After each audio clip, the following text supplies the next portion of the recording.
Room की रोशनी गुल होते ही उसे कमरे में किसी के दाखिल होने की आवाज़ आई थी, जो बिल्कुल उसके करीब आन रुका था। नायाब, उसे अपने चेहरे पर किसी की गर्म सांसें पड़ती महसूस हुई। कौन है आप? प्लीज़ बताएं ना। ये सोच सोच कर मेरा दिमाग फटा जा रहा है। आखिर क्या मकसद है आपका यूं मुझसे निकाह करना और फिर मेरे सामने ना आना? नायाब ने पूछा। तुम्हें तुम्हारे हर सवाल का जवाब मिलेगा। पहले तुम बताओ, तुम कौन हो? मैं नायाब हूँ। गलत, तुम नायाब नहीं हो। तुम हो ही नहीं सकती हो नायाब। तुम साहब हो, मेरी साहब। अली ने उसे दोनों बाजुओं से पकड़कर झिझोड़ते हुए कहा। क्या कह रहे हैं आप? मैं नायाब हूँ साहब, मेरी बड़ी बहन थी। एक मिनट, आप साहब को कैसे जानते हैं? वो वहशत ज़दा सी होती उसके हिसार से निकली। कौन है आप? अब के नायाब को कुछ गलत होने का एहसास हुआ। अली ने कमरे की लाइट ऑन की। कौन है आप? अल्फाज मुंह ही में रह गए थे नायाब के जब अली ने अपना रुख मोड़ा। आप? वो उसे देखकर सकते में आ गए। हाँ मैं, तुराब अली, साहब राना का शोहर और उसकी बच्चियों का बाप। तुराब ने इत्मीनान से जवाब दिया। उसके इत्मीनान में ज़रा बराबर भी फ़र्क नहीं आया, जबकि वो अपने बहनोई को अपने शोहर के रूप में देखकर बेयकीन सी बेड पर गिरने के अंदाज में बैठी। इतना बड़ा धोखा, वो भी मेरे साथ? क्यों किया आपने ऐसा? क्यों? मेरी बहन को मारकर आपको चैन नहीं मिला था जो अब मुझे बर्बाद करने चले आए हैं? वो फूट फूट कर रो दी। क्यों ना रोती? अपनी हरमा नसीबी पर, जिसे सबसे बड़ा अपना दुश्मन मानती थी, वही उसके जिस्मो जान का मालिक बन बैठा था। एक्सक्यूज़ मी, मुझे एफआईआर लिखवानी है। क्या आप मुझे गाइड करेंगे कि मुझे किस तरफ जाना चाहिए? वो एसएचओ से एक मुलजिम की हिस्ट्री सुन रहा था जब ये मुतरन्नम सी आवाज़ उसके कानों में पड़ी। बीबी जी, आप उस तरफ चली जाएं। हवलदार बाछें खोलकर बोला था। थैंक्स। जाने बेनियाजी से हवलदार की बताई टेबल तक आई। अस्सलाम वालेकुम, मुझे एफआईआर दर्ज करवानी है। वो उस टेबल पर मौजूद सब इंस्पेक्टर से मुखातिब हुई। जी जी बिल्कुल, क्यों नहीं, हम तो बैठे ही आवाम की खिदमत के लिए हैं जी। वो मोटी तोंद वाला सब इंस्पेक्टर अपनी तोंद को अंदर करता मुश्किल फंसी हुई आवाज़ में बोला। क्या रिपोर्ट दर्ज करवानी है? क्या हरासमेंट की है किसी ने? वो सब इंस्पेक्टर ज़्यादा ही जोश में आया। नहीं, वो यकलफ्ज़ी जवाब देते बोली। तो फिर कोई धोखा देकर भाग गया है? उसे हवालात की सैर करवाना चाहती हैं? बताएं मुझे, अभी उस साले को जेल में पकड़ कर डालते हैं। अब की बार भी उसने नफ़ी में सर हिलाया। तो क्या पर्स चोरी हो गया है और उसमें आपकी काफ़ी सारी चीज़ें थी? आप मुझे उन चीज़ों के नाम दर्ज करवाएं। आप कुछ बोलने देंगे तभी तो हम बोलेंगे ना। अजीब हैं आप लोग, कब से खुद ही अंदाजे लगाए जा रहे हैं। अगर आप इतने ही जीनियस होते ना तो अब तक इस सब इंस्पेक्टर की पोस्ट पर ना पड़े हुए होते। उसने साफ साफ पुलिस वाले की इंसल्ट की। यूनिवर्सिटी जाते हुए मेरा एनआईसी कहीं गिर गया, उसकी एफआईआर करवाने आई हूँ ताकि नया बनवा सकूँ। अब के वो बरहमी से बोली, जबकि अब पुलिस वाला शराफत के जामे में आता हवलदार को एफआईआर लिखने का इशारा कर गया। कब से गुम है बीबी जी? हवलदार ने पूछा। 2 दिन हो गया, वो मुंह बनाते बोली। नाम क्या है? हवलदार ने पूछा, जो अब उसके एनआईसी कार्ड की फ़ोटोकॉपी हवलदार को थमा गई, जिस पर वो खामोशी से सारे कवाइफ रजिस्टर पर अब लिखने लगा। ये ले बीबी जी, आप नादरा में जाकर जमा करवा लें। वो तो मैं करवा ही लूँगी। वो हवलदार से कागज़ झपटती अपनी दोस्त का हाथ थामती वहाँ से निकली और बाहर खड़ी गाड़ी में बैठती निकलती चली गई वहाँ से, जबकि वो जो काफ़ी देर से अपने ऑफिस में बैठा उसकी आवाज़ से अपने कानों को मुनव्वर कर रहा था, बाहर आया। अभी थोड़ी देर पहले कोई मोहतरमा यहाँ से गई हैं। किस लिए आई थी वो? जी वो एफआईआर के लिए। वही सब इंस्पेक्टर अपने दांतों की नुमाइश करता बताने लगा। किस सिलसिले में? उसने पूछा, जबकि लहजे में सरसरी सा था। जी उनका एनआईसी गुम हो गया था तो इसी सिलसिले में एफआईआर कटवाने आई थी। रजिस्टर दिखाओ मुझे एफआईआर का। उसने हवलदार से रजिस्टर मांगा तो हवलदार ने फ़ौरन उसके हवाले किया। तुम ज़रा कम ही ओवर स्मार्ट बना करो, क्योंकि तुम जितनी कोशिश करते हो ना उतने स्मार्ट हो नहीं, ना सरापे से और ना अकल से। वो उसकी मोटी तोन की तरफ इशारा करता बोला तो वो अपने कैबिन में मुड़ा। आज की डेट की लिस्ट में सिर्फ उसी मोहतरमा की एफआईआर थी। नाम नायाब राना वल्द राना उमर। ओह, तो आप सेठ राना की छोटी साहबजादी हैं। तो आखिर बिल्ली थैली से बाहर आ ही गई, फिर तो खूब मज़ा आने वाला है इस बिल्ली चूहे के खेल का। तो लेट्स स्टार्ट। बहुत जल्द मुलाकात होगी आपसे सेठ राना। वो रजिस्टर पूरी कुव्वत से बंद करता नफरत से बोला।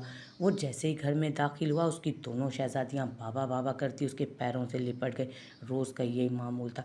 उसकी गाड़ी के हॉर्न से ही पहचान जाती थी कि बाबा आ गए। बाबा, हरीम ने मुझे मारा। मरियम ने बहन की शिकायत लगाई, जबकि उसकी बात पर हरीम ने मुंह फुलाया। आय हाय, रास्ता लेकर जाए इन आफत की परकालों को। अंदर आते ही मेरे बेटे को चिमट जाती हैं। ये भी नहीं देखती कि कितना थक कर आया है मेरा बेटा, और एक दूसरे की शिकायतें लगाने लगती हैं। वो तुराब अली की दादी थी। शुरू से उन दोनों बच्चियों से खार खाती थी, पता नहीं क्यों। दादी की बात पर वो दोनों सहम कर मजीद बाप से चिमट गए।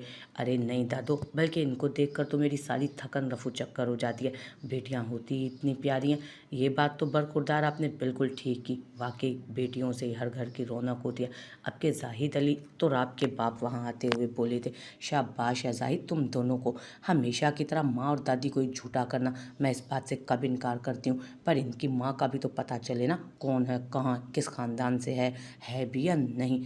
किस खानदान का गुनाह है पता नहीं, और ख़ानदान कैसा है पता नहीं किसका गुना। बस दादी, मैं आपसे पहले भी कह चुका हूँ और एक बार फिर कहता हूँ कि इनकी माँ मेरी यूनिवर्सिटी की काफ़ी अच्छी दोस्त थी, जो कि मुझे मेरी परियों का तोहफ़ा देकर अब इस दुनिया में नहीं रही। इसलिए प्लीज़ आप उसे अच्छे अल्फाज में याद कर नहीं कर सकती ना, तो कम से कम बुरे अल्फाज भी उसके लिए इस्तेमाल ना करें। कहते साथ ही वो दोनों को बाजुओं में उठाए अपने रूम में ले गया, जबकि दादी पीछे तिल मिला कर रह गई।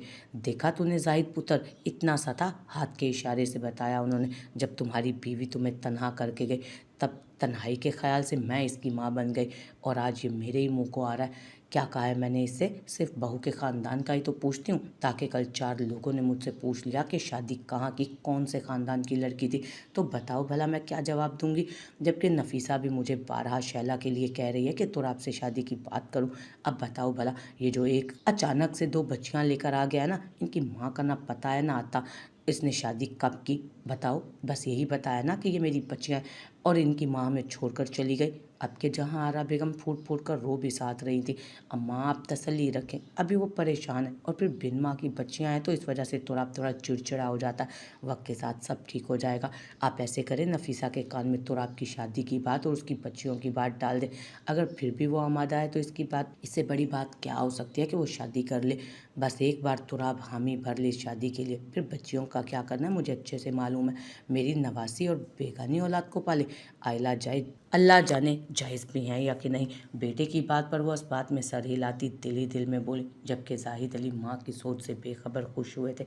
वो यूनिवर्सिटी से हॉस्टल जाने के लिए निकली कि अचानक एक गाड़ी उसके करीब आकर रुकी। इससे पहले कि वो कुछ समझती, कुछ बंदे उस गाड़ी से निकले और ज़बरदस्ती उसे गाड़ी में डालने लगे।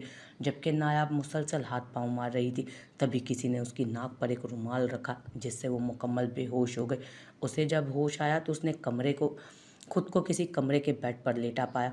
वो खुद को वहां लेटा पाकर एकदम से उठ खड़ी हुई। अपने वजूद से उसने दुपट्टा नहीं हटाया और इर्द गिर्द नज़र दौड़ाई तो उसकी बेड की दूसरी जानिब उसे दुपट्टा पड़ा हुआ मिला। जल्दी से दुपट्टे की तरफ बढ़ती, दुपट्टे को अच्छे से अपने गिर्द लपेटा, तभी दरवाज़ा खुलने की आवाज़ आई। एक मुलाजमा टाइप खातून कमरे में दाखिल हुई, जिसके हाथ में सुर्ख जोड़ा और दूसरी चीज़ें थी। कौन हो तुम, और मुझे यहाँ क्यों लाया गया? नायाब उस औरत की जानी पड़ी। मैम, साहब जी ने ये चीज़ें भेजी हैं, आप जल्दी से तैयार हो जाए, थोड़ी देर बाद आपका साहब जी से निकाह है। नायाब तो उस औरत की बात सुनकर ही दिमाग खोल उठा था उसका। ऐसे कैसे भला किसी से भी उसका निकाह हो सकता है? ना जान ना पहचान, तुम्हारा दिमाग तो ख़राब नहीं हो गया? भला इस तरह भी निकाह होता है? नायाब जी की मुझे नहीं मालूम, सीधी तरह तैयार हो जाएं वरना फिर अपनी बर्बादी के लिए तैयार रही। वो औरत नायाब से कहती वहाँ से चल दी और दरवाज़ा लॉक करना नहीं भूली थी, जबकि नायाब भी उसके पीछे गई। पर तब तक दरवाज़ा लॉक हो चुका था बाहर से। या खुदाया, कहाँ फंस गई हूँ मैं? मेरा फ़ोन, उसे कुछ याद आया। अपने संग अपना बैग रूम में ढूंढा, पर वहाँ कुछ होता तो मिलता ना। दूसरे कमरे में बैठा अली एलईडी पर हर काम देख रहा था, उसकी हर हरकत देख रहा था, नोट कर रहा था। थक कर नायाब बेड पर बैठ गई, तभी कमरे में मुकम्मल अंधेरा छा गया। नायाब डर गई। रात ढलकर स्याही की तरफ तब्दील हो चुकी थी। चांद की पहली दूसरी तारीख होने की वजह से रोशनी भी ना होने के बराबर थी। नायाब, जिसे अंधेरे का फोबिया था, कुछ बैद नहीं था कि कुछ ही देर में चीखें मार मार कर सारा घर सर पर उठा लेती कि दरवाज़ा खुलने की आवाज़ आई। कोई कमरे में दाखिल हुआ। नज़र तो कुछ ना आया, पर किसी के मजबूत कदमों की चाप नायाब को सुनाई दी, जो उसके बिल्कुल करीब आकर रुकी, जिसे मालूम था कि नायाब कहाँ है। नायाब जो डरकर खड़ी हुई, उसे अपने चेहरे पर किसी की गर्म सांसें महसूस हुई। मैं तुम्हारा जवाब सुनने आया। सख्त लहजा नायाब की रीढ़ की हड्डी में सरसराहट दौड़ा गया। मेरा जवाब अब भी वही है, नायाब अपने कपकपाते लहजे पर काबू पाती बोली। मुझे सिर्फ हाँ में जवाब चाहिए। ज़बान दराज औरतें मुझे कत्तन पसंद नहीं, समझी।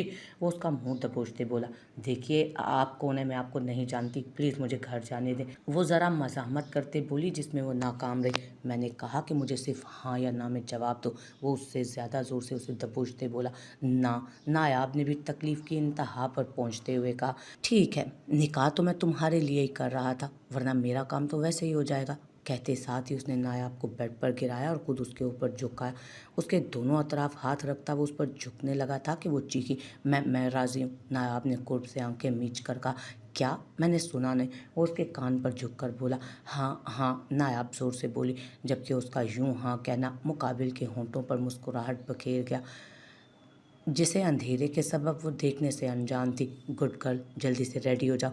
अली कहता उसके ऊपर से हटा, यूं ही ठीक है, भला लाश को कौन तैयार करता है। पीछे से उसे नायाब की आवाज़ आई, मैंने जो कहा वो करो, ज़्यादा बक करने की ज़रूरत नहीं। वो कहता बाहर निकल गया। दरवाज़ा बंद होते ही कमरा रोशनी में नहा गया।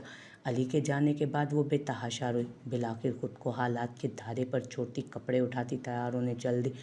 फिर कुछ ही देर बाद नायाब राना उमर से नायाब अली बन चुकी थी। वो निकाह के बाद उसको उस शख्स के पहलू में बिठाया गया जिससे उसे उस वक्त सबसे ज़्यादा नफ़रत महसूस हो रही थी।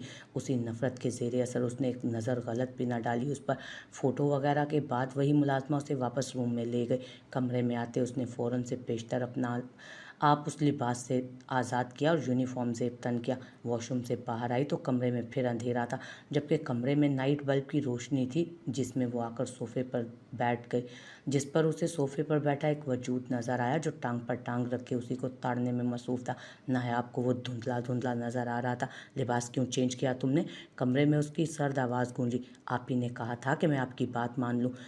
तुम अगर सोच रही हो कि तुम्हें घर जाने की परमिशन मिल जाएगी तो तुम्हारी भूल है, मैंने हरगिज़ ये नहीं कहा था। वो उसकी बात काटता सुकून से बोला, प्लीज़ ऐसा मत करें, मुझे मेरे हॉस्टल तक छोड़कर आएं। सब लोग क्या सोच रहे होंगे मेरे बारे में। वो मिनमिनाई, कुछ नहीं सोच रहे होंगे, उन्हें मालूम है तुम अपने कज़न के साथ किसी इमरजेंसी की सूरत में अपने घर गई हो और एक वीक बाद ही आओगी। मैंने तुम्हारे प्रिंसिपल और वार्डन दोनों से बात कर लिया, इसलिए ईजी रहो। वो सुकून से बोलता अपनी जगह से आहिस्ता आहिस्ता चलता उस तक आया। अभी तो आप ये बताएं जोजा मोहतरमा, किस खुशी में आपने लिबास चेंज किया, जबकि अभी तक तो मैंने आपको जी भर कर देखा भी नहीं। वो उसे अपने बाजू के हिसार में लेता उसके कान में सरगोशी नुमा लहजे में बोला, जबकि उसकी इतनी कुर्बत पर नायाब की हथेलियां भीगने लगी। Tell me. वो अपनी गिरफ्त उस पर सख्त करते बोला, जबकि नायाब को लगा कि मीर की उंगलियां उसकी कमर में पैवस्त हो गई। प्लीज़, मुझे दर्द हो रहा है, वो भीगी आवाज़ में बोली। ये मेरे सवाल का जवाब नहीं। वो अनसुना कर गया। नायाब सर झुकाए रूंधी आवाज़ में बोली, गुड डिसीजन, जाओ और 5 मिनट में वापस आओ, मैं वेट कर रहा हूँ। वो उसकी पेशानी को चूमता नरमी से उसे आज़ाद करते बोला। नायाब जल्दी से वॉशरूम में भागी। अगले 4 मिनट में वो लिबास चेंज करके आ गई थी। यहाँ अली ने उसे अपने पास बेड पर बुलाया। वो आहिस्ता आहिस्ता कदम उठाती उसके नज़दीक गई और सर झुकाकर खड़ी हुई। अली ने एक हाथ बढ़ाकर उसे अपनी जानिब खींचा जिस पर वो धड़ाम से उस पर गिरी। उठने की कोशिश की लेकिन उसने उसकी ये कोशिश नाकाम बता दी। रात बीतती चली गई। अगले दिन जब वो उठी तो वो रूम में अकेली थी। वो बेडग्राउंड से टेक लगाए अपनी एक ही दिन में बदल जाने वाली ज़िंदगी के बारे में सोचने लगी।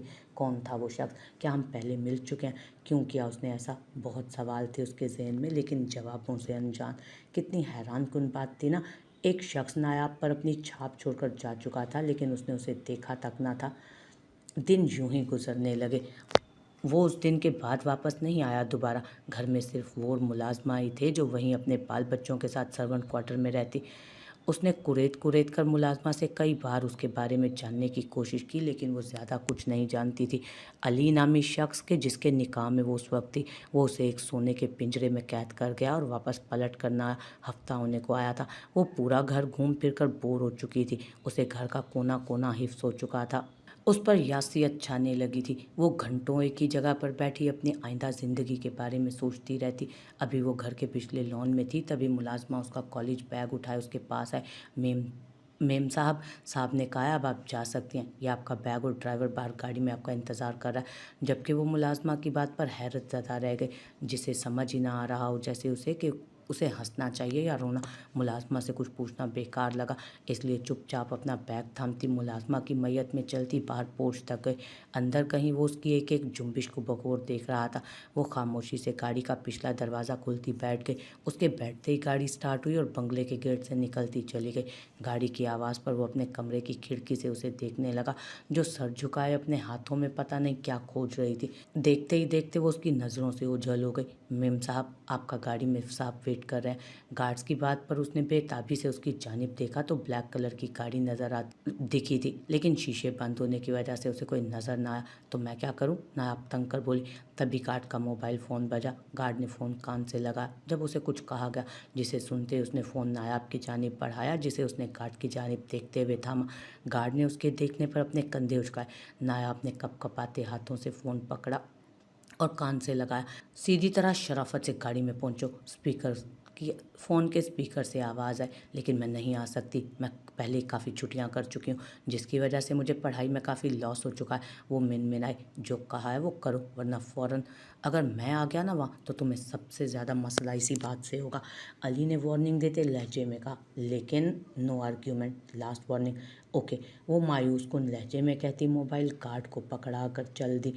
गार्ड ने आगे बढ़कर उसके लिए दरवाज़ा खोला और नायाब को बैठने पर दरवाज़ा बंद कर दिया। गाड़ी में ब्लैक शीशे लगे थे और उनके गिर्द बड़े पर्दे पड़े थे, इसलिए गाड़ी में रोशनी ना होने के बराबर थी। जबकि वो दुश्मन जान ड्राइवर के साथ आगे ही बैठा था। नायाब के बैठते ही गाड़ी फुल स्पीड पर रवा हुई। पौन घंटे के बाद वो अपनी मंजिल मकसूद पर थे। गाड़ी एक बंगले के अंदर दाखिल हुई तो अली के इशारे पर ड्राइवर बाहर चला गया। अभी मुझे किसी काम से जाना है, शाम को आऊँगा, जल्दी मेरा इंतज़ार करना। कहते साथ ही उसने नायाब को जाने का इशारा किया, जिस पर वो गुस्से का घोंट पीती बाहर निकल गई, जबकि दिल में ठान चुकी थी कि आज वो इस पहेली को ख़त्म करके रहेगी। शाम को वो हस्बे मामूल तैयार होकर अली का इंतज़ार कर रही थी। रूम की रोशनी गुल होते उसे कमरे में किसी के दाखिल होने की आवाज़ आई, जो बिल्कुल उसके करीब आ रुका। नायाब उस गर्म सांसें अपने चेहरे पर पड़ती महसूस कर रही थी। कौन है आप, प्लीज़ बताएं। सोच सोच कर मेरा दिमाग फटा जा रहा है कि आखिर क्या मकसद है आपका मुझसे यूं निकाह और फिर मेरे सामने ना आने का। नायाब ने पूछा, तुम्हें तुम्हारे हर सवाल का जवाब मिलेगा, पहले तुम बताओ कि तुम कौन हो। मैं नायाब हूँ। तुम नायाब हो ही नहीं सकती, तुम साहब हो, मेरी साहब। क्या कह रहे हैं आप? मैं नायाब हूँ, साहब मेरी बड़ी बहन थी। एक मिनट, आप साहब को कैसे जानते हैं? वो वहशत ज़दा सी होती उसके हिसार से निकली। कौन है आप? आपके नायाब को कुछ गलत होने का एहसास हुआ। अली ने कमरे की लाइट ऑन की। कौन है आप? अल्फाज उसके मुंह में ही रह गए, जबकि अली ने अपना रुख मोड़ा। आप? वो उसे देखकर सकते में आई। हाँ मैं, तुराब अली, साहब राना का शोहर और उसकी बच्चियों का बाप। तुराब के इत्मीनान में ज़रा बराबर फ़र्क ना आया, जबकि वो अपने बहनोई को अपने शोहर के रूप में देखकर बेयकीन सी बेड पर गिरने के अंदाज में बैठी। इतना बड़ा धोखा, वो भी मेरे साथ। क्यों किया आपने ऐसा? क्या मेरी बहन को मारकर आपको चैन नहीं मिला था जो अब मुझे बर्बाद करने चले आए? वो फूट फूट कर रो दी। क्यों ना रोती? अपनी हरमा नसीबी पर, जिसे सबसे बड़ा दुश्मन मानती थी, वही उसके जिस्मो जान का मालिक बन बैठा। तुम गलत समझ रही हो कि मैंने तुम्हें ट्रैप किया, बल्कि तुमसे निकाह करके मैंने तुम्हें किसी बहुत बड़ी साजिश का हिस्सा बनने से रोक लिया। तो राब उसके कदमों में बैठता उसके दोनों हाथों को अपने हाथों में पकड़ते बोला, झूठ, सब झूठ कह रहे हैं आप। बाबा, मुझे अकेले पाकिस्तान नहीं आने देना चाहिए था। मुझे लोगों की परख नहीं है। पहले भी मेरी मासूम बहन को किसी ने अपनी बातों में बहला फुसला लिया, कहीं अब कोई मेरे साथ भी वैसा ना करे। लेकिन वो ये नहीं जानते थे कि दोनों बार उनकी बेटियों के साथ कुछ गलत करने वाला शख्स एक ही होगा। वो उसके हाथों को झटकते बोली, तुम एक बार तहम्मुल से मेरी बात तो सुन लो। तो राब अब की बार थोड़ा सख्त लहजे में बोला, और ये सख्ती उसके लहजे में राना उमर का नाम ले आई थी। कुछ नहीं सुनना मुझे, बल्कि मुझे यहाँ रहना ही नहीं, जा रही हूँ मैं। कहते साथ ही वो बेड से उठी। इससे पहले कि बाहर जाती, तो राब ने उसका हाथ पकड़कर अपनी सिम खींचा, जिससे वो ना संभलने का मौका पाती उसके सीने से आ लगी। खबरदार, जो तुमने इस कमरे से बाहर कदम भी निकाला हो तो, जबकि तुम खुद को मेरी बात सुनने के लिए आमादा जब तक नहीं कर लेती। कहते साथ ही तोराब ने उसे बेड पर धकेला और खुद बाहर निकलकर दरवाज़ा लॉक कर दिया। सईदा माँ, वो मुलाजमा को आवाज़ देने लगा। जी साहब, वो दौड़ कर आए। खबरदार नायाब मुझे इस कमरे से बाहर नजर ना आए। खाना पीना पहनना ओढ़ना सब दो, लेकिन उसे इस कमरे तक ही महदूद रखो, जब तक कि उसकी अकल ठिकाने नहीं आ जाती। वो कमरे के दरवाजे पर निगाहें गाड़े बोला, जिसे नायाब मुसलसल पीट रही थी। मुलाजमा ने उसकी बात पर सर हिलाया और तुराब वहाँ से निकलता चला गया। शाम के साए फैल चुके थे जब उसने जाहिद पैलेस में कदम रखा। हस्बे मामूल गाड़ी का हॉर्न सुनती दोनों परियां दौड़ती हुई आईं और बाप के कदमों से लिपटी। तो रात ने झुककर दोनों परियों को बाजू में समेटा, लेकिन ये क्या, हरीम का हाथ देखकर उसके दिल पर बोझ पड़ा जिसकी जिल्द एकदम सूख थी। ये क्या हुआ बच्चे? तो रात ने उसका हाथ पकड़ते कहा, बाबा वो ना मेड आंटी ने यहाँ गरम चम्मच लगाया। मरियम मासूम सी शक्ल बनाए बाप को शिकायत लगा के, क्या मेड की इतनी हिम्मत? वो दोनों को बाजुओं में भरे घर के लाउंज में आया। आफिया, उसने मेड को पुकारा। मेड फौरन पहुंची और अब नदामत से सर झुकाए खड़ी थी। आफिया मैडम, ज़रा ये बताइए कि आप यहाँ मुफ्त काम करती हैं? वो सरपन से बोला। नहीं साहब, पैसे लेती हूँ। वो कप कपाते बोली। आपका काम क्या है? जी जी, हरीम बीबी और मरियम बीबी की देखभाल। वो लरसते बोली। चलो शुक्र है याद तो है ना आपको, फिर इस हरकत की वजह पूछ सकता हूँ? तो रात ने कहते साथ ही मरियम का सुर्ख हाथ आगे क्या, सॉरी सर, गलती से हो गया। मैं हरीम मैम के लिए नूडल्स बना रही थी कि मरियम बीबी जिद करने लगी। उसी सब में गरम स्पून मरियम बीबी के हाथ पर गिर गया। मेड ने गड़बड़ाते बात मुकम्मल की। बाबा नैनी झूठ बोल रही है। मैंने इनसे सिर्फ एक ही बार कहा था, जिस पर इन्होंने गरम स्पून मेरे हाथ पर लगाकर कहा कि और नूडल्स चाहिए। साथ ही ये भी कहा कि माँ तो पैदा करके मर गई, मुसीबतें मेरे लिए छोड़ गई। मरियम के इंकशाफ पर तुराब लरस कर रह गया, जबकि मेड का चेहरा सफ़ेद पड़ रहा था खौफ से। वो तो दिन में दसों बार उन्हें माँ के हवाले से कोई ना कोई बात बोल जाती। ये सोच कर के मरियम और हरीम तो बच्चियाँ हैं, इन्हें भला क्या समझ बोल। लेकिन वो नहीं जानती थी कि वो बच्चियाँ वो होती हैं जिनके माँ बाप दोनों सलामत होते हैं। अगर उन दोनों में से कोई एक भी हस्ती ना हो ना, तो वो बच्चे हद से ज़्यादा हसास और समझदार हो जाते हैं।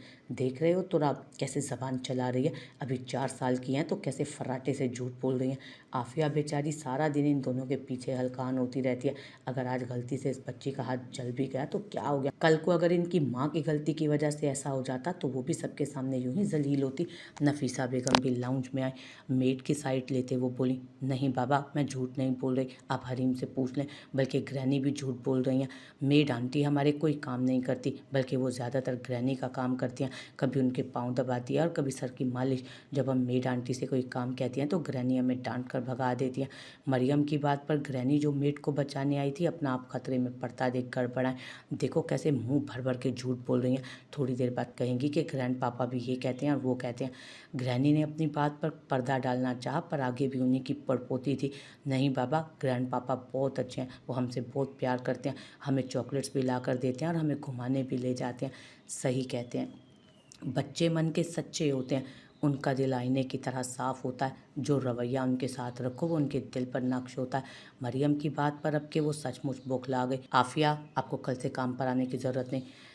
पर सर, वो बौखलाई। बस शुक्र करो कि तुम्हें अंदर नहीं किया, रहम करके छोड़ रहा हूँ। अगर तुम्हारी जगह कोई और होता तो अपने बच्चियों के साथ इस तरह रवा रखे सलूक की वजह से ज़मीन में खड़ा होता अब तक।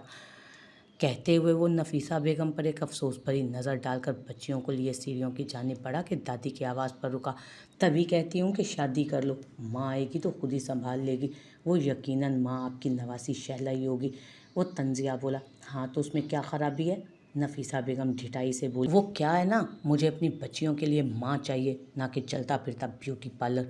तुराब कहता सीढ़ियाँ चढ़ गया, जबकि तुराब की बात नफीसा बेगम का बीपी हाई कर गई। तुराब ने रूम में आते बच्चियों को बेड पर बिठाया और अलमारी से फर्स्ट एड बॉक्स निकालकर उसमें से ट्यूब ढूंढने लगा। मतलूबा ट्यूब मिलते वो बेड के पास घुटनों के बल बैठता। मरियम का हाथ पकड़कर पहले उस पर बूसा दिया और फिर नरमी से ट्यूब लगाई उस पर, जबकि आंखें नम थी। ये सोच कर कि उसकी बेटी को कितनी तकलीफ हुई होगी। बाबा आप रो क्यों रहे हैं? मरियम के मुकाबले में हरीम कदरे हसास थी। फ़ौरन बाप की आंखों में नमी भाप गई। कुछ नहीं बच्चे, वैसे आंख में कुछ चला गया। वो हरीम को अपने साथ लगाते बोला, बाबा आप हमें आज कहानी सुनाएंगे ना, फेरी वाली, जहाँ से कल छोड़ी थी? मरियम ने बाप के गाल पर हाथ रख के उसे अपनी तरफ मुतवज्जो किया। जी मेरी जान, आप दोनों लेट जाएं, बाबा अभी हाथ धोकर आते हैं। तो राब फर्स्ट एड बॉक्स दोबारा अलमारी में रखे वॉशरूम की तरफ बढ़ा, फिर हाथ धोकर उनके दरमियान लेट गया। दोनों कंधों पर बच्चियों के सर रखे थे। वो उन्हें कहानी सुनाने लगा। मरियम तो हमेशा की तरह कहानी सुनते सुनते सो गई, जबकि हरीम ने पूरी कहानी सुनी।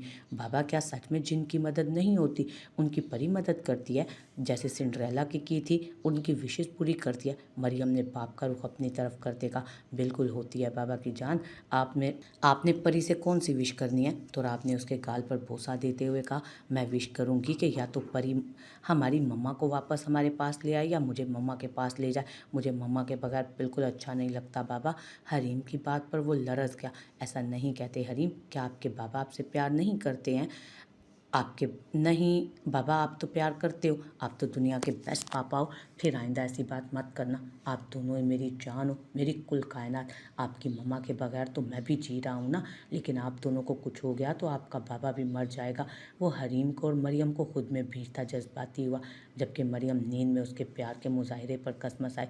बाबा आपसे एक बात पूछूं? हरीम ने इजाज़त चाही। वो शायद आज सारी बातें अपने बाप से पूछ लेना चाहती थी। हाँ पूछो बच्चे। तो रात के लहजे में मुलायमती, बाबा ये हर्राफा क्या होता है? और बच्चलन हरीम? तो राब एकदम गुस्से से चीखा, हरीम तो हरीम। मरियम भी डर कर उठ बैठी, जबकि तुराब हरीम की आंखों में आंसू देख कमरे का चक्कर काटने लगा ताकि गुस्सा ठंडा कर सके। आपसे ये सब किसने कहा? तो राब ने खुद को कंपोज करते पूछा, जबकि हरीम ने शदीद नाराज़गी से मुंह फेरा। हरीम बच्चे, ओके आई एम सॉरी, मुझे आपके साथ ऐसा बिहेव नहीं करना चाहिए था। प्लीज़ बच्चे, बाबा जानी को माफ़ कर दो। बाबा जानी ने कान पकड़े हैं। अगर बाबा जानी की लिटिल डॉल बाबा को माफ़ नहीं करेंगी तो बाबा जानी के पास एक सरप्राइज़ भी है, लेकिन वो माफ़ करने पर मिलेगा। तो आपने लालच दिया। सच में बाबा? हरीम के भी कान सरप्राइज़ के नाम पर खड़े हुए, जिस पर हरीम ने कनखियों से बाप की जानिब देखा। आया वो मजाक तो नहीं कर रहा? I am serious. तो आपने यकीन दिला। ओके। हरीम ने अपने बाबा जानी को माफ़ किया। हरीम ने तो आप के दोनों हाथ छुड़वाए थे कानों से। थैंक्स, वरना लग रहा था सारी ज़िंदगी यूं ही रहना पड़ेगा। तो रात कहता हरीम को लेकर बेड पर बैठ गया, जबकि मरियम दोबारा सोच चुकी थी। वो यूं ही थी, नींद की दीवानी। अब बताओ बाबा को किसने कहा वो सब आपसे? मैं मेड आंटी को बुलाने ग्रैनी के रूम में गई तो वहाँ शैला आंटी और उनकी मदर आई थी। तभी ग्रैनी ने ग्रैंड बाबा की सिस्टर बोली कि तो रात से कहो कि शैला से शादी करें। जब एक बार शादी हो गई तो वो दोनों बच्चियों को चलता करेगी। पता नहीं उनकी अम्मी कैसी हरफा बदचलन होगी, फिर बेटियां भी तो वैसी ही निकलेंगी। मुझे उनकी बात तो समझ नहीं आई बाबा जानी, लेकिन ज़रूर उन्होंने मम्मा के बारे में रोंग ही कहा होगा, है ना बाबा? आप उसने बाप से तस्दीक चाही। उसे रह रहकर खुद पर गुस्सा आ रहा था। उसकी बच्चियों को उसके पीछे क्या क्या नहीं सुनने को मिल रहा था, जिसे वो नादान अपने जहन में भी बिठा रही थी। यूं तो मेरी बच्चियों की मासूमियत ख़त्म होकर रह जाएगी। मुझे जल्द ही बाबा से इस मामले में बात करनी होगी। वो सोचता हरीम और मरियम को खुद में भींच गया, जबकि नींद उसकी आंखों से अब कोसों दूर थी। राफिया और इफ़त दोनों जुड़वां बहनें थीं, जिनमें मामूली सा फ़र्क था। कोई अपना बहुत करीबी देखता तो पहचान सकता था, वरना नहीं। जाहिद अली उनके मामूजात थे, जो शुरू से दिल ही दिल में इफ़त को पसंद करते थे, जबकि उनकी अंडरस्टैंडिंग थी राफिया से ज़्यादा। तीनों ही तिकोन की मानी थे, स्कूल कॉलेज सब एक साथ। उनकी ज़िंदगी में हलचल उस वक्त मची जब उनके क्लास फेलो राना उमर, जो एक बिगड़ा हुआ रईसज़ादा था, राफिया पर दिल हार गया और उसने पूरे कॉलेज के सामने राफिया को प्रपोज भी कर दिया। जवाब में उसे राफिया का थप्पड़ पड़ा। राना उमर फिर भी पीछे नहीं हटा और अपना रिश्ता भिजवाया, लेकिन यहाँ से भी उसको इनकार ही सुनने को मिला, जिसे उसने अपनी अना का मसला बना लिया। घर वालों ने राना उमर की वजह से बिना पूछे राफिया और जाहिद का रिश्ता तय कर लिया, जिस पर दोनों राज़ी नहीं थे। जाहिद तो शुरू से इफ़त को पसंद करता था, जबकि ये बात राफिया को भी मालूम थी, बल्कि वो तो घर वालों ने राना उमर की वजह से बिना पूछे राफिया और जाहिद का रिश्ता तय कर दिया, जिस पर दोनों ही राज़ी न थे। जाहिद तो शुरू से इफ़त को पसंद करता था, जबकि ये बात राफिया को भी मालूम थी, बल्कि वो तो इफ़त के दिल के हाल से भी वाकिफ़ थी, जो जाहिद को पसंद करती थी। जबकि इफ़त और सब घर वाले ये समझते थे कि राफिया और जाहिद एक दूसरे को पसंद करते हैं, इसलिए उनसे पूछे बगैर उनका रिश्ता तय कर दिया गया। साथ ही शादी की तैयारियां भी शुरू हो गई दोनों घरों में, जिसे देखकर दोनों ही परेशान हुए थे, क्योंकि राफिया नहीं चाहती थी कि अपनी बहन की खुशियों पर अपनी खुशियों का महल तामीर करे, जबकि जाहिद भी दिल के हाथों मजबूर माँ के सामने अपना आप खोल बैठा, जिसे सुनकर वो सख्ते में चली गई, क्योंकि खुद इफ़त को अपनी बहू के रूप में वो देखती आई थी। लेकिन राफिया और जाहिद के बीच बेतकल्लुफ़ी देखकर उन्हें भी गलतफहमी हुई। जाहिद ने बहुत चाहा कि ये शादी ना हो, लेकिन तारीख फिक्स हो गई। साथ ही साथ उनके इम्तहानात भी थे। जिस दिन उनका आखिरी पेपर था, उसी दिन राफिया की मेहंदी। घर मेहमानों से भर चुका था। रास्ते में राफिया को अगवा कर लिया गया। जब शाम को उसे मेहंदी लगनी थी, वो राना उमर के साथ घर आई और बताया कि उसका निकाह हो गया। सबने उसे खूब बुरा भला कहा, लेकिन उसने ज़ुबान से उफ तक ना कहा। पता नहीं राना उमर ने उसे किस तरह डराया था। सबको उसकी खामोशी से यही लगा कि उसने अपनी पसंद से निकाह किया। किस्सा मुख्तसर, राना को वापस भेज दिया गया ये कहकर के कल बारात लेकर आना। राफिया राना उमर की संगत में रुखसत हुई और इफ़्फ़त को जाहिद की हमराही में दे दिया गया। राफिया पर उसके घर वाले हमेशा के लिए अपने दरवाजे बंद कर गए। दिन हफ्ते और हफ्ते महीनों में और महीने सालों में बीत गए। जाहिद और इफ़्फ़त को अल्लाह ने एक बेटे से नवाजा, जिसका नाम नफीसा बेगम ने तुराब अली रखा। तुराब जूं जूं बड़ा हो रहा था, उसकी शरारतें भी बढ़ रही थीं। तो राब में मगन इफ़्फ़त अपनी माँ जाई के दुख को भुलाने में भी कामयाब रही। उनके बाबा तो शादी के 1 महीने तक ही जिए थे। एक सुबह वो चुपके से इस दुनिया को खैर बात कर गए थे। ये सदमा सबके लिए बहुत बड़ा था। बाप के जनाजे पर राफिया ही नहीं, जो बाप की लाडली थी, मौजूद ना थी। इफ़्फ़त का गम बहुत बड़ा था। उसने सहेली जैसी बहन के साथ शफकत वाला बाप भी खो दिया था। सबको संभाला। जाहिद की बहन की शादी नफीसा ने अपने जानने वालों में कर दी। नफीसा जहां इफ़्फ़त को बहू बनाकर खुश थी, वहीं अपनी आदत से मजबूर इफ़्फ़त को राफिया के ताने देने से भी ना चूकती थी। तो रात 6 साल का था कि उसकी माँ दूसरे बच्चे की बारी किसी पेचीदगी के बाइस जान पर ना हो सकी और अपने खाल के हकीकी से जा मिली थी।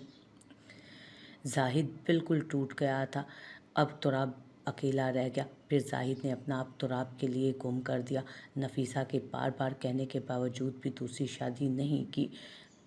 तुराब की परवरिश में मसरूफ़ हो गए। जाहिद का अपना कारोबार था। वो कारोबार के साथ साथ बेटे को भी भरपूर वक्त देते, चाहे कितना ही थका हुआ क्यों ना होता।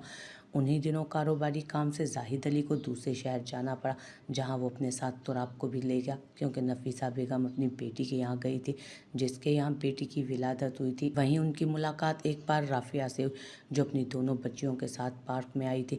वो दोनों ट्विंस थी। कुछ मिनटों का ही फ़र्क था दोनों में। बहुत प्यारी थी, बिल्कुल मोमी गुड़िया सी। दोनों तुराब के साथ खेलने लगीं और तुराब और उसमें उन बच्चियों में 5 साल का फ़र्क था। राफिया किसी अपने को पाकर खुल कर रोई और फिर अपनी ज़िंदगी की हकीकत आश्कार की। अपना हर दुख, हर दर्द अपने बचपन के हमराज को कह सुनाया, जिसे सुनकर जाहिद सकते में चला गया। फिर वो तुराब को ढेर सारा प्यार करती, इफ़्फ़त को मेरा सलाम कहना कहती, बच्चियों को लिए वहाँ से चली गई। जाहिद उसे चाह कर भी नहीं बता सका कि वो जिस बहन को सलाम भिजवा रही है, वो उससे बहुत दूर जा चुकी। वो पहले ही गमों की मारी थी। जाहिद उसके गमों में इजाफा नहीं चाहता था। कुछ ही दिनों बाद इत्तला मिली कि राफिया भी इस दुनिया से कूच कर गई। शायद अब वो सुकून में हो। जाहिद के दिल ने दुआई दी। नायाब कल से यूं ही भूखी प्यासी बैठी थी। सईदा माँ बार बार उससे खाने का पूछने आ रही थी, लेकिन हर बार उसने इनकार किया। आखिरकार रात को वो खाना उसके आगे रखकर चली गई, ये सोचकर कि भूख लगने पर खुद ही खा लेगी। लेकिन वो नहीं जानती थी कि जो इंकशाफ उस पर हुआ है, वो उसके खाने पीने की सलाहियत मफलूज कर चुका है। वो कल से ही एक ही जाविये में बैठी अपने आंसू बहाने में फिर से मसरूफ़ थी। रो रो कर उसकी आंखें सूज चुकी थीं। सुबह सईदा माँ जब उसे देखने आई तो उसकी हालत पर सर पकड़ कर रह गई। उसने फ़ौरन तुराब को फ़ोन किया। सारी बात तफसील से सुनने के बाद तुराब ने फ़कत इतना कहा कि मैं आता हूँ। फ़ोन रखकर बच्चियों को जगाया, क्योंकि वो उन्हें साथ ही लेकर जाना चाहता था, जिसका फ़ैसला वो कर चुका था। रात को मज़ीद वो फ़ैसला पुख्ता हो गया। जाहिद वापस पिंडी में था, जबकि उसकी पोस्टिंग इस्लामाबाद की थी। वो रोज़ पिंडी से इस्लामाबाद आता जाता था। अब जबकि नायाब भी वहाँ थी, तो उसने वहीं रहने का इरादा किया, जिसके लिए उसने बाबा से बात करनी थी। उम्मीद है कि वो उसकी बात को समझेंगे। सब नाश्ते की टेबल पर मौजूद थे जब तुराब बच्चियों का हाथ पकड़ता सीढ़ियों से उतरता नजर आया। उसने और बच्चियों ने यकसुबान होकर जाहिद अली को, नफीसा बेगम को सलाम किया। जाहिद अली ने तो सलाम का जवाब देते अपने दोनों बाजू वाह किए, जिसमें वो दोनों बच्चियां जा समाई, जबकि नफीसा बेगम ने हूँ कहकर मुंह फेर लिया। तो राब सर झटकते कुर्सी घसीट कर बैठ गया, जबकि हरीम और मरियम भी ग्रैंड पार्क से प्यार वसूल करने के बाद अपनी अपनी जगह बैठ चुकी थी। नफीसा बेगम ने आंखों में जाहिद को कुछ इशारा किया, जिस पर वो गला खंगारता तो राब की जानिब मुतवज्जो हुआ, जो मरियम और हरीम को नाश्ता करवाने में मसरूफ़ था, जो उसके दाएं बाएं बैठी थी। तो राब आपने कल क्या कहा है अपनी दादों से? जाहिद ने नरमी समोए लहजे में कहा, जबकि नफीसा बेगम की पेशानी के बल गहरे हुए। कितना समझाया था बेटे को कि सख्ती से पूछना। जी बाबा, क्या कहा था मैंने? तुराब अनजान बनता पूछने लगा। तुराब ने सिरे से बात को अहमियत नहीं दी। यही कि तुम शैला से शादी नहीं करना चाहते, और क्यों नहीं करना चाहते ये भी मैंने दादू को बता दिया।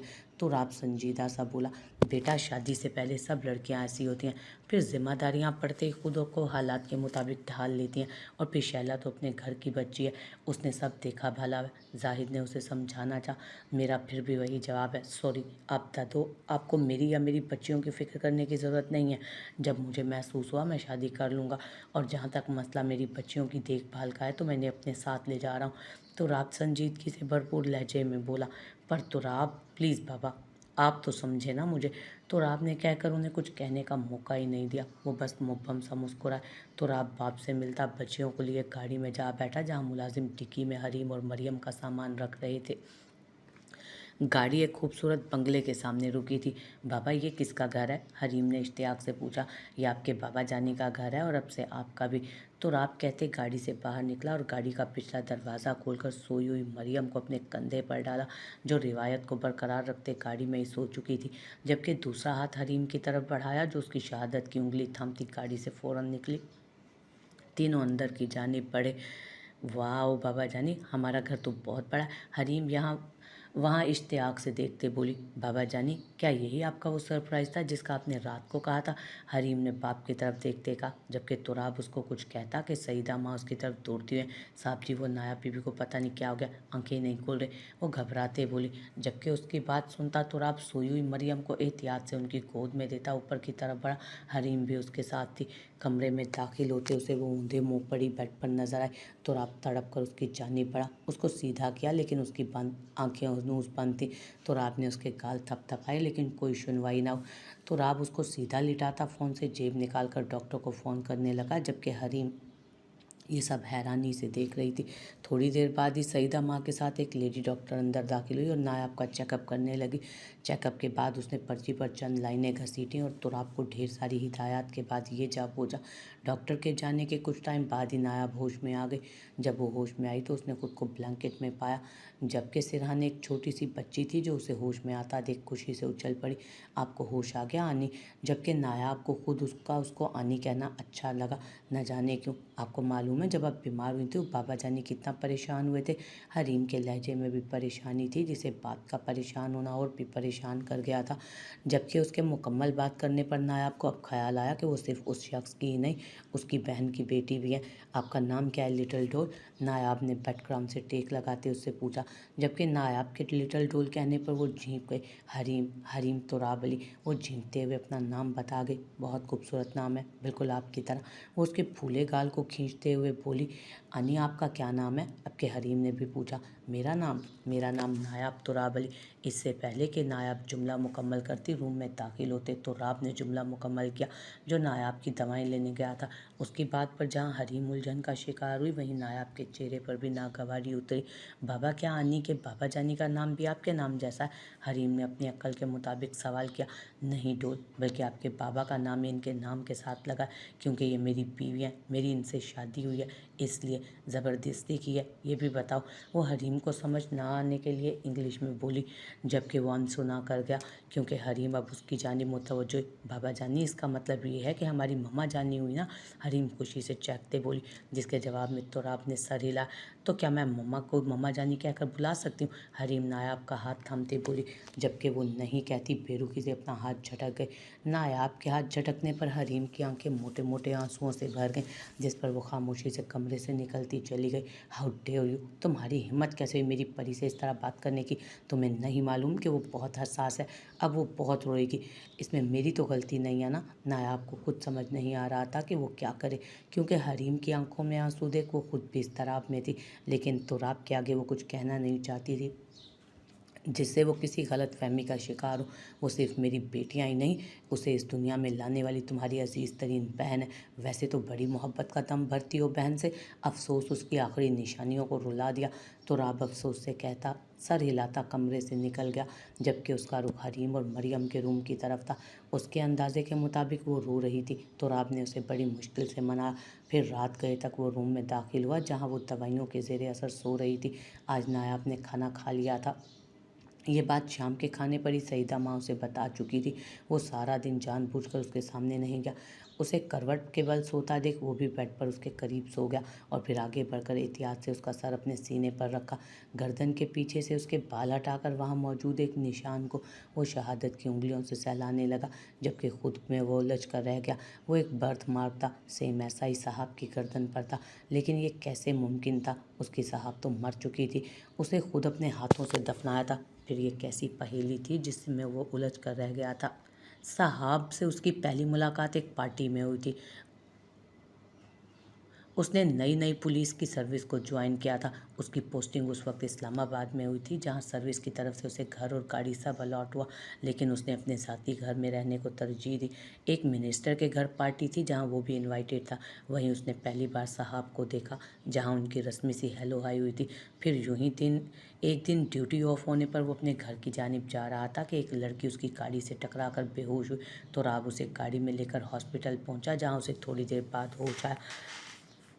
तुराब उसे पहचान चुका था। उसे होश में आता देख तुराब ने उसे घर ड्रॉप करने का कहा, जिस पर वो घबरा गई। वो तुराब को मना करने लगी कि वो दुल्हन के लिबास में थी। तुराब को कुछ गड़बड़ लगी। तभी तुराब ने उसे अपने घर लेकर आने बेहतर समझा और उससे उन सब की वजह पूछी। तभी उसने अपनी आप बीती बताई थी कि किस तरह उसके बाप ने फ़कत शक की बुनियाद पर उसकी माँ को उसकी आंखों के सामने मार डाला जब वो 5 साल की थी, और अब किसी बिजनेस डील के सिलसिले में उसकी शादी अपने हम उम्र किसी पार्टनर से करवा रहे हैं, जबकि दूसरे मानी में वो ये कहना चाहती थी कि वो उसे बेच रहे हैं। इसलिए वो जान बचाकर वहाँ से निकल आए और जानबूझकर उसकी गाड़ी के सामने आ, क्योंकि उसका इरादा खुदकुशी का था। ऐसी ज़िंदगी से मौत बेहतर थी।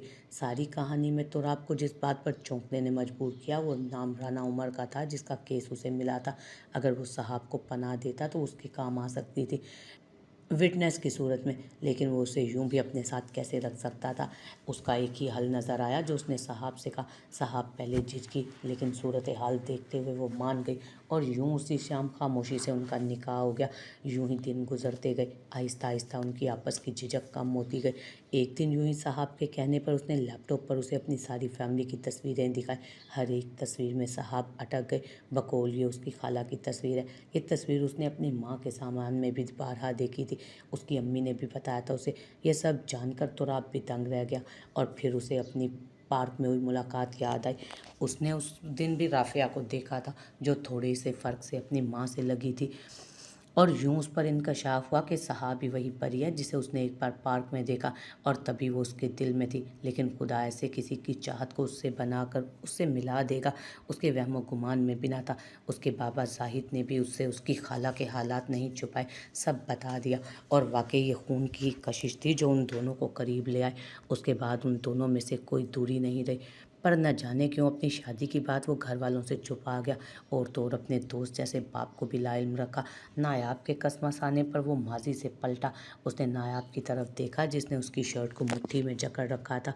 तो राब ने उसके हाथ पर अपना हाथ रखा और माथे पर बोसा देकर उसके सर से सर मिलाकर आंखें मूंद गया। सुबह नायाब की आंख खिड़की से आती रोशनी से खुली थी। वो एकदम चौंक कर उठी। उसके जहन में कल से हरीम का मासूम चेहरा घूम रहा था। वो कल से ही उसके पीछे जाना चाहती थी, पर हिम्मत नहीं कर सकी। सही कहा था तुराब ने, वो सिर्फ उसकी ही तो बेटी ना थी, उसकी आपी की भी तो बेटियां थी। नायाब कुछ फैसला करती, फ्रेश होती, कमरे से निकल आई और इधर उधर देखते धीरे से कदम उठाती सीढ़ियों की जानिब बढ़ी। उसे सामने ही लाउंज के सोफे पर हरीम टीवी देखती नजर आई। नायाब लपक कर उसकी जानिब बढ़ी। अस्सलाम वालेकुम, उसने हरीम के साथ सोफे पर बैठते कहा, जबकि हरीम ने बिना देखे उसे सलाम का जवाब दिया, जबकि उसकी नज़रें हनूस टीवी पर थीं, जहां वो पुरशौक से कार्टून देखने में मगन थी। नायाब को लगा वो उससे नाराज़ है। I am sorry. उसने दोनों कान अपने हाथों से पकड़े, जबकि मरियम हैरान सी उसके सामने बैठी एक परी पैकर को देख रही थी, जो अपने दोनों हाथों को पकड़े उससे सॉरी कर रही थी।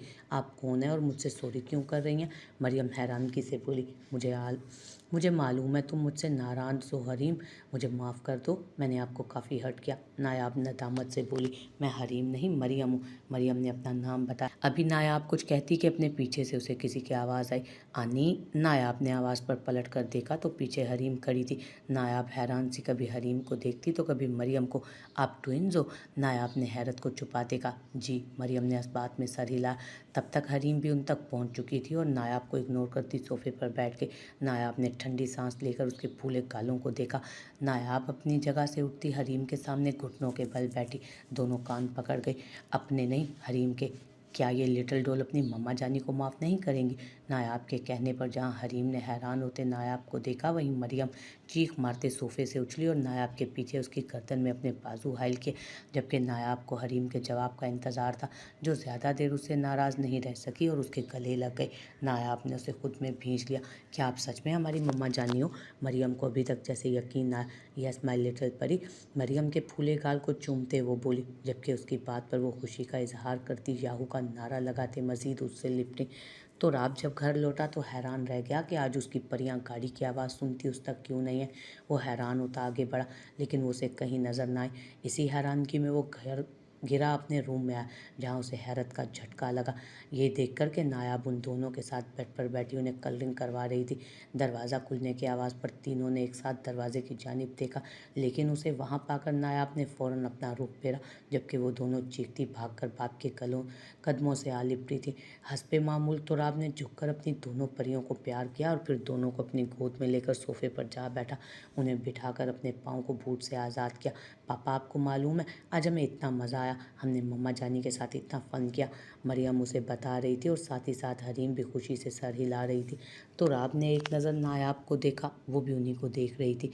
उसने एक आंख विक की जिस पर वो हड़बड़ाकर इधर उधर देखने लगी, लेकिन मुँह ही मुँह में उसे बुरा भला कहने से नहीं चौंकी। जबकि तुराब ने उसकी बुड़बुड़ाहट पर दिल खोलकर कहका लगाया। नायाब उसे खुद पर हंसता देख पैर पटकती वहाँ से वॉकआउट करती वॉशरूम में बंद हुई। बाबा पार्क चले? मरियम का रुख उसकी तरफ मुड़ते हुए मरियम बोली थी। ओके जाओ, आप दोनों नीचे मेरा वेट करो, मैं अभी आया आपकी मम्मा जानी को लेकर। तुराब के कहने पर दोनों बहनें उछलती कूदती नीचे की जानिब भागी, जबकि तुराब अलमारी से अपना फॉर्मल सा सूट निकाल कर ड्रेसिंग रूम में गया। चेंज करके बाहर आया तो वो अभी तक वॉशरूम में ही थी। तुराब मिरर के सामने खड़ा बाल बना रहा था जब वॉशरूम से वो निकली।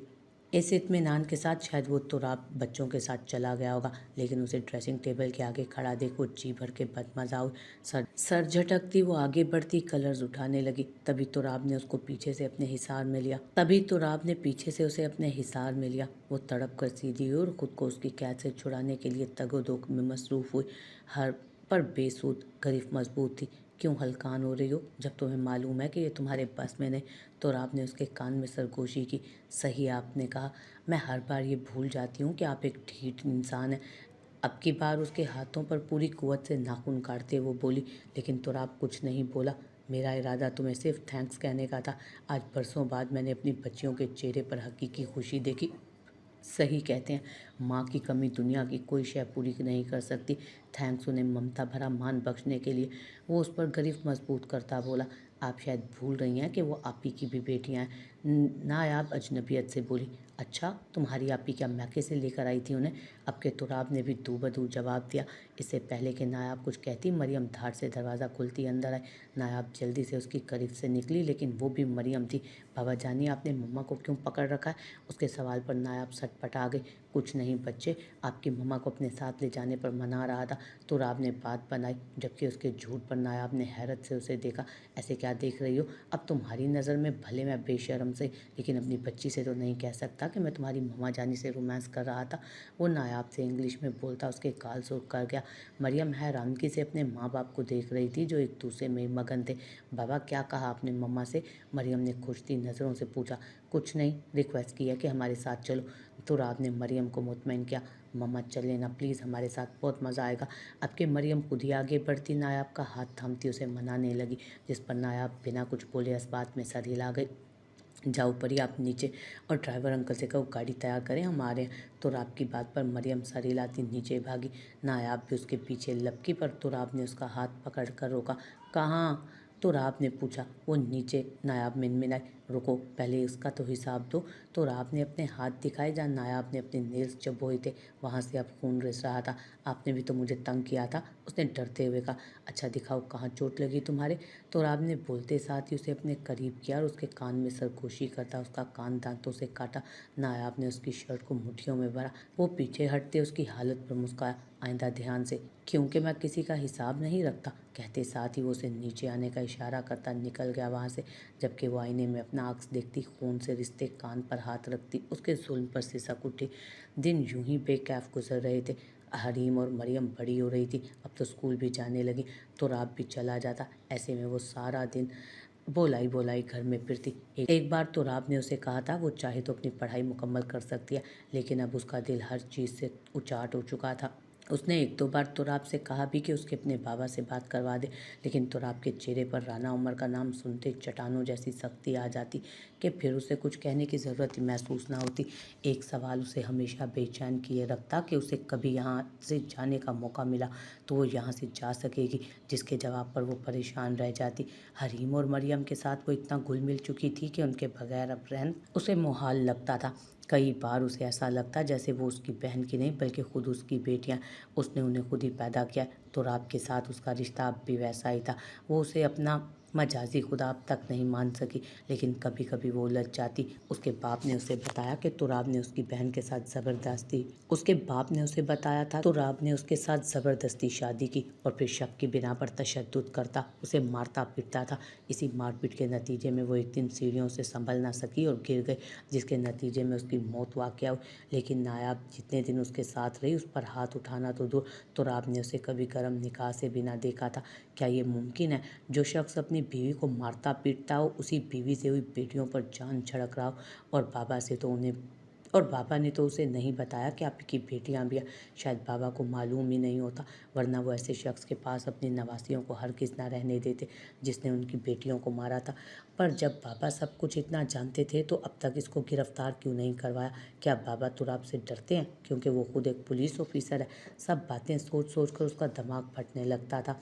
नायाब की आंख रात के किसी पहर खुली तो हलक में मारे खुशकी के कांटे चुभने लगे। पप्पानी, वो बमुश्किल बोली। तो राब जो उसके सिरहाने बैठा ऊँघ रहा था उसे जागता पाकर उस पर झुका। नायाब, तुम्हें होश आ गया। वो खुश होता साइड टेबल से जग में से गिलास में पानी डालता, उसके सर के नीचे हाथ रखता। गिलास उसके लबों से लगा गया, जिसे नायाबे की सांस में खाली कर गई। तुम लेटो, मैं तुम्हारे लिए कुछ खाने को लाता हूँ। तो राब ये कहता नीचे गया और थोड़ी देर तक उसके लिए वेजिटेबल सूप ले आया। गर्मा गर्म सूप उसने साइड टेबल पर रखा और उसको बैकग्राउंड से टेक लगाकर तकियों के सहारे बिठाया और खुद सूप का बॉल लिए उसे उठाकर स्पून की मदद से सूप पिलाने लगा, जबकि नायाब उसे टिकटिकी बांधे देर तक देखती रही। आंखों में एक अलवही चमक थी जिससे नायाब को मालूम हुआ कि वो उसके अंदर का राज पा चुका है। क्या हुआ था मुझे? वो उसे सूप पिला चुका था, अब टिश्यू से उसका मुंह साफ कर रहा था कि नायाब ने उसके सवाल पर उसका हाथ थमा। क्या कहा डॉक्टर ने? अब की बार उसने पूछा। वो वही जो तुम मुझे बताना नहीं चाहती थी। तुराब ने उसे शिकवा करती निगाहों से देखा। क्यों छुपाया मुझसे? अब के तुराब ने पूछा। मुझे ज़रूरी नहीं लगा, नायाब ने नज़रें चुराते कहा। तुम ऐसा कैसे कर सकती हो नायाब? क्योंकि मुझे ये नहीं चाहिए था, इसलिए आपको बताना ज़रूरी नहीं समझा मैंने। इससे बहुत जल्द झुठ था। इससे पहले कि नायाब अपनी बात मुकम्मल करती, तुराब के थप्पड़ ने उसके अल्फाज मुंह में दबा दिए।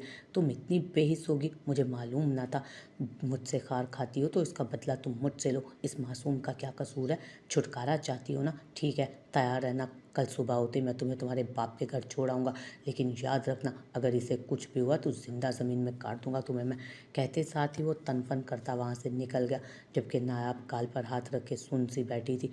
उसे खुद नहीं मालूम वो अपनी सारी फ्रस्ट्रेशन किस अंदाज में तुराब पर निकाल चुकी थी। गुस्से में वो क्या से क्या बोल गई थी। अब जो उसे एहसास हुआ तो उसे वाकई अपने लफ्ज़ों पर शर्मिंदगी हुई। पर अब क्या किया जा सकता था कि कमान से निकला तीर और मुंह से निकली बात भला कब वापस पलटती है। सुबह हरीम और मरियम को उसने खुद ही तैयार किया, जबकि वो रोज़ नायाब करती थी। लेकिन आज तुराब ने दोनों को खुद तक महदूद रखा था। लेकिन आज तो रात ने अपनी बेटियों को खुद तक ही महदूद रखा, जबकि दूसरी तरफ नायाब उन दोनों का इंतज़ार ही करती रही। जब काफ़ी देर तक भी वो ना आई तो नायाब खुद में हिम्मत मुश्तमे करती नीचे आई, जहाँ वो दुश्मन ने जहाँ दोनों को नाश्ता करवा रहा था। उसे देखकर दोनों नायाब की तरफ जाने के लिए उठी, लेकिन तुराब ने दोनों को डपट कर बिठा दिया, जिस पर दोनों की आंखों में नमी मचली, लेकिन वो नज़रअंदाज कर गया। आपकी नाराज़गी मुझसे है, बच्चियों पर क्यों चिल्ला रहे हैं? वो आगे बढ़ती इंग्लिश में बोली, ये मेरी बच्चियाँ हैं, मैं चाहे इन्हें डांटूं मारूं, तुम कौन होती हो मुझसे बास पुरस करने वाली? तो राब भी दरुस्तगी से बोला, मैं माँ हूँ इनकी। वो हिम्मत करते बोली, जबकि उसकी बात पर मुकाबिल के लबों पर मुस्कुराहट आई, एक तंजिया मुस्कुराहट जिसे देखकर वो अपनी जगह चोर सी बनी खड़ी रह गई। वो दावा कभी नहीं करना चाहिए जिस पर आप पूरे ना उतरते हो। एनीवे, नाश्ता कीजिए, फिर मेरा ड्राइवर आपको आपकी मंजिल पर छोड़ आएगा। तो राब बेगानगी से कहता दोनों बच्चियों के स्कूल बैग उठाता उन्हें लेकर बाहर की जानिब पड़ा। उसकी आंखों में आंसू आ गए, ये सोचकर कि उसने अपनी बच्चियों से उसे मिलने तक नहीं दिया। कौन सा नाश्ता और कैसा नाश्ता? वो अपने आंसू पोंछती वहाँ से चल दी, जहाँ दोनों बच्चियाँ भागती उसके पैरों से लिपट गए। नायाब ने झुककर दोनों को दीवानावार प्यार किया। चलो मरियम, हरीम, स्कूल के लिए लेट हो रहा है। तो राब की आवाज़ पर नायाब ने देखा, जहाँ वो दुश्मन जान मुकम्मल यूनिफॉर्म में नायाब को अपने दिल के बहुत करीब लगा। तो राब के देखने पर नायाब ने घबराकर नज़रों का जाविया बदला। तो राब कदम कदम उठाता उसके करीब आया, दोनों बच्चियों का हाथ उससे पकड़कर छुड़वाया। नायाब भी खड़ी हो गई। चाहता तो था कि मेरी बच्चियां तुमसे कभी ना मिले, लेकिन मैं चाहकर भी तुम्हारी तरह पत्थर दिल नहीं हो सकता। ये मेरी बच्चियों की तुमसे आखिरी मुलाकात है। आज के बाद मेरी बच्चियों से दूर ही रहना, वरना तुम्हारा क्या पता मेरी दुश्मनी में तुम कब मेरी बच्चियों को भी नुकसान पहुंचा जाओ। वो बोला नहीं, फुकारा था और बच्चियों को लिए वहाँ से चल दिया, जबकि उसका दिल था कि तुराब उसे जाने से रोक ले, लेकिन तुराब ने उसकी उम्मीदों पर पानी फेर दिया।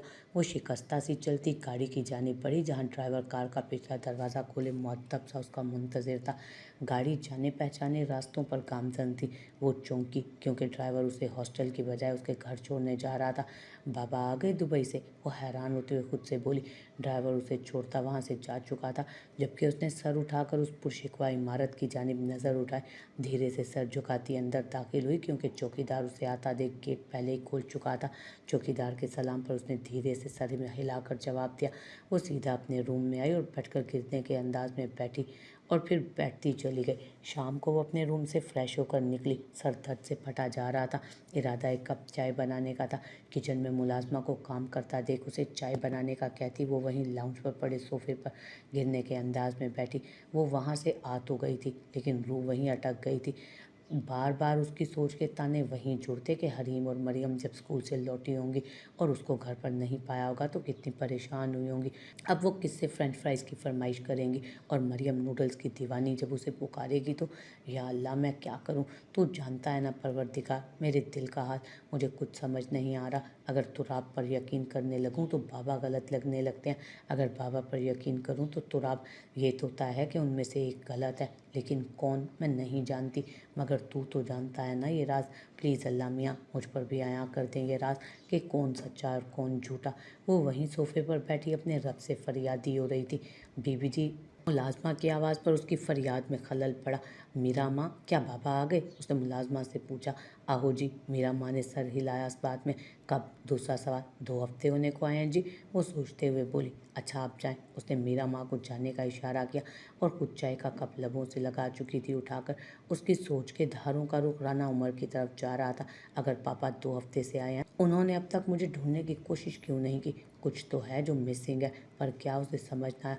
उसकी मुलाकात रात के खाने पर अपने बाबा से हुई। आप कब आए पापा दुबई से? परसों की फ़्लाइट से पहुंचा हूं। पर तुम घर नहीं थी, मुलाजमा से पूछा तो पता चला कि तुम घर की बजाय हॉस्टल में हो। तुम्हें कॉल करना चाहिए मगर तुमने अटेंड नहीं की, इसलिए वार्डन से कहा कि तुम्हें मेरा मैसेज दे दें। पर तुम घर नहीं थी, मुलाजमा से पूछा तो पता चला कि तुम घर की बजाय हॉस्टल में हो। तुम्हें कॉल करना चाहिए पर तुमने अटेंड नहीं की, इसलिए वार्डन से कहा कि तुम्हें मेरा मैसेज दे। राना उमर ने तफसील बताई, जबकि इस सारे में वो लफ्ज़ बरसों पर चौंकी थी। 2 हफ्ते होने को आए हैं जी। क्या मीरा माँ ने झूठ बोला है या राना उमर ने उससे क्यों छुपाया? नायाब, मैं तुम्हारी शादी अपने दोस्त के बेटे शेख मामून के छोटे भाई मरवान से तय कर चुका हूँ और इस संडे को हम एक ग्रैंड पार्टी दे रहे हैं इस खुशी में। आई होप कि तुम्हें कोई ऑब्जेक्शन नहीं होगा। पर बाबा, ये सब इतना अचानक? ऐसा कुछ नहीं, ये सब कुछ पहले से प्लान था, बस तुम्हें नहीं बताया कि अपनी स्टडीज़ पर फोकस रखो। अब जबकि तुम्हारी डिग्री मुकम्मल होने वाली है तो तुम्हें बता रहा हूँ ताकि तुम मेंटली तैयार हो। और मैं तुमसे पूछ नहीं रहा, तुम्हें बता रहा हूँ, अंडरस्टैंड? और अब ये क्या मुसीबत है? आज नायाब और मरवान का रिश्ता तय पा जाने की खुशी में मार्ट पार्टी रखी गई थी। मिक्स गैदरिंग थी। डैड न जाने किस किस से उसे मिलवा रहे थे, जबकि वो होंठों पर मसनूई मुस्कुराहट लाती सबसे मिल रही थी, क्योंकि उसके पास कोई और चारा नहीं था। उसका होने वाला मंगेतर मरवान उसे शक्ल से औबाश लग रहा था। वो उसे ऐसी गलीज नज़रों से देख रहा था कि उसे अपने वजूद के अंदर घुसती महसूस हो रही थी उसकी नज़रें। थोड़ी देर बाद उसे पार्टी में वो दुश्मन जान भी आता दिखाई दिया। साथ में डीआईजी भी था। बहुत बहुत शुक्रिया मेरी बात मानने का, वो डीआईजी से बोला, क्योंकि उसी के कहने पर वो डीआईजी तुराब को भी लेकर आया था। अब राना उमर आंखों में शरारे भरे तुराब को ही देखते हुए हाथ मिला रहा था, जबकि तुराब भी आंखों में ज़माने भर की नफरत समोए उसे देख रहा था। पर साथ खड़ी नायाब ने उस पर निगाहें गलत तक न डाली। नायाब, इनसे मिलो। एसपी राना उमर आंखों ही आंखों में उसे कुछ पावर करवाता बोला, जबकि नायाब तुराब पर एक नज़र डालकर सर झुका गई। वजह उसकी आंखों में अपने लिए नापसंदीदगी देखकर, जो उस वक्त मैरून कलर का वेस्टर्न तर्ज का लिबास जेबतन किए खड़ी थी, जिसमें दुपट्टा सिरे से ही नहीं था। ये सब भी राना उमर के कहने पर किया गया था। ओके सर, अब मैं चलता हूँ। अब वो डीआईजी की तरफ पलटा। अरे भाई, अभी तो आए हो, थोड़ा तो रुको। डीआईजी साहब बोले, सर आपने पहले कहा था कि मेरी बेटी की तबीयत कुछ ठीक नहीं, इस वक्त मेरा उसके पास होना ज़रूरी है। आपने सिर्फ ड्रॉप करने का कहा था, सो मैंने हामी भर ली। तो आपके कहने पर नायाब ने तड़प कर आंखें उठाई। वो पूछना चाहती थी किसकी, पर लब सिए रही। माना कि आप एक ईमानदार पुलिस वाले होने के साथ साथ एक अच्छे बाप भी हैं, इसलिए हम आपको ज़्यादा रुकने पर फोर्स नहीं करेंगे। Just 5 minutes. उम्मीद है कि आप पार्टी को साला साल याद रखेंगे। राना उमर कहते ही नायाब को स्टेज पर ले गए, जबकि मरवान भी वहीं पर बुला लिया गया। अब वो दोनों की इंगेजमेंट की अनाउंसमेंट कर रहे थे, तालियां बजाते भरपूर खुशी का इजहार कर रहे थे। फिर म्यूज़िक स्टार्ट हुआ। मरवान ने एक बाजू उसकी कमर से गुजारा और खुद के करीब किया। सब कपल यहाँ पर डांस करते नजर आ रहे थे। तभी किसी लड़की ने तुराब को भी डांस की ऑफ़र की, जिस पर वो हामी भरते स्टेज पर आ गया और सबकी तरह वो भी डांस करने लगे, जबकि मरवान डांस में भी सलालत दिखाने से पास ना आया। वो बड़ी बेबाकी से नायाब को छू रहा था, जिससे तुराब की मुठियाँ गुस्से से भींची जा रही थी। इससे पहले के गुस्से से उसका थोबड़ा तोड़ता कपल चेंज हुए। नायाब उसके पास आ गई। गलत था मैं जो तुम्हें साहब समझ बैठा, जबकि तुम तो उसकी धूल के बराबर भी नहीं हो। वो उसे गोल गोल घुमाता बोला, मैं अपनी बच्चियों के लिए ऐसी माँ चाहता था जिसे कभी किसी मर्द ने ना देखा। और वो उसकी कमर में हाथ डाले बोला, जबकि दूसरा हाथ उसने शोल्डर पर रखा था उसका। लेकिन मैं गलत था। यहाँ तो बात पहले ही बहुत आगे की है। मेरे सामने ये हाल है तो इससे पहले तुम कितनों के। उसकी बात मुकम्मल होने से पहले ही नायाब ने अपना एक हाथ थप्पड़ की सूरत में उसकी जानी पड़ा, जिसे उसने अपने गाल की जीनत बनने से पहले थाम लिया। ना ना ना मेरी जान, ऐसा कभी भी मत करना। गुस्सा आ रहा है, गुड, तो इसे सही जगह इस्तेमाल करना चाहिए। कहते साथ ही उसने नायाब को गोल गोल घुमाया, जिससे सारे कपल्स दोबारा चेंज हुए। अब फिर नायाब मरवान के साथ थी, पर जैसे ही मरवान ने मिसबिहेव करना शुरू किया, एक सन्नाटेदार थप्पड़ मरवान के गाल की जीनत बना। पार्टी में एकदम सन्नाटा छाया। राना उमर सख्ते में आए। ए यू, मरवान नायाब की जानिब मारने को लपका के तुराब ने मरवान का हाथ पकड़ लिया। शर्म नहीं आएगी एक औरत पर हाथ उठाते हुए? तुराब ने मरवान को पीछे की तरफ धकेला। यू बास्टर्ड, गालियाँ, तुम्हारी हिम्मत कैसे हुई मुझे धक्का देने की? अब के मरवान उसकी जानिब पड़ा। नायाब ने बिल्कुल सही किया, तुम उसके साथ मिसबिहेव कर रहे थे। तो राब ने कहा, वो मेरी मंगेतर है, इसके साथ जो भी करूं तुम होते कौन हो, ब्लडी फूल। फिर उसने गाली दी, जिस पर तुराब खुद पर काबू ना रख सका और टिका कर एक मुक्का उसके थोबड़े पर रसीद किया, जिससे मरवान को अपना जबड़ा टूटता महसूस हुआ। बीवी है ये मेरी, और शुक्र मनाओ कि एक एसपी की बीवी के साथ मिसबिहेव पर तुम्हें सिर्फ अंदर नहीं कर रहा, मैं वार्न कर रहा हूँ, वरना वो हाल करता कि 7 नस्लें तुम्हारी याद रखती। तुराब उसे वार्न करते बोला, जबकि उसके इंकशाफ पर राना उमर ने अपने हाथ में मौजूद वाइन का ग्लास फर्श पर पटका और तुराब को गिरेबान से थामा। झूठ बोल रहे हो तुम, मेरी बेटी तुमसे आज इसी पार्टी में पहली बार मिल रही है, फिर कैसे कह सकते हो कि तुम शादीशुदा हो? सेठ राना उमर, ध्यान से, ये किसी आम शख्स का नहीं, एक पुलिस वाले का गिरेबान है। इस जुर्म में आप अंदर भी जा सकते हैं, और गवाही के लिए डीआईजी साहब है, इनकी मौजूदगी में आपने मेरा गिरेबान पकड़ा है। जबकि आईडीजी उसकी बात पर घबरा गया। ये अब क्या है राना, फिर से धोखा? मत भूलो कि मैं तुम्हारे साथ पहले ही धोखा कर चुकी हो तुम, और अब की बार मैं अपनी इंसल्ट कभी नहीं भूलूंगा, और ना ही बॉस। आज से मैं तुम्हारे सारे धंधे बंद करवाता हूँ। तुम जो बिजनेस के नाम पर अपने मुल्क की जड़ें काट रहे हो ना, मत भूलो कि मेरे पास वो सारे सबूत मौजूद हैं जिसके लिए तुम लंबी उम्र तक जेल में रहोगे। शेख मामून गुस्से से राना के सारे काले चट्टे खोलने लगा। ये सब झूठ कह रहा है शेख। राना उमर नफरत भरी एक नज़र तुराब पर डालकर बोला, अगर मैं झूठ कह रहा हूँ तो अपनी बेटी से ही पूछ लो।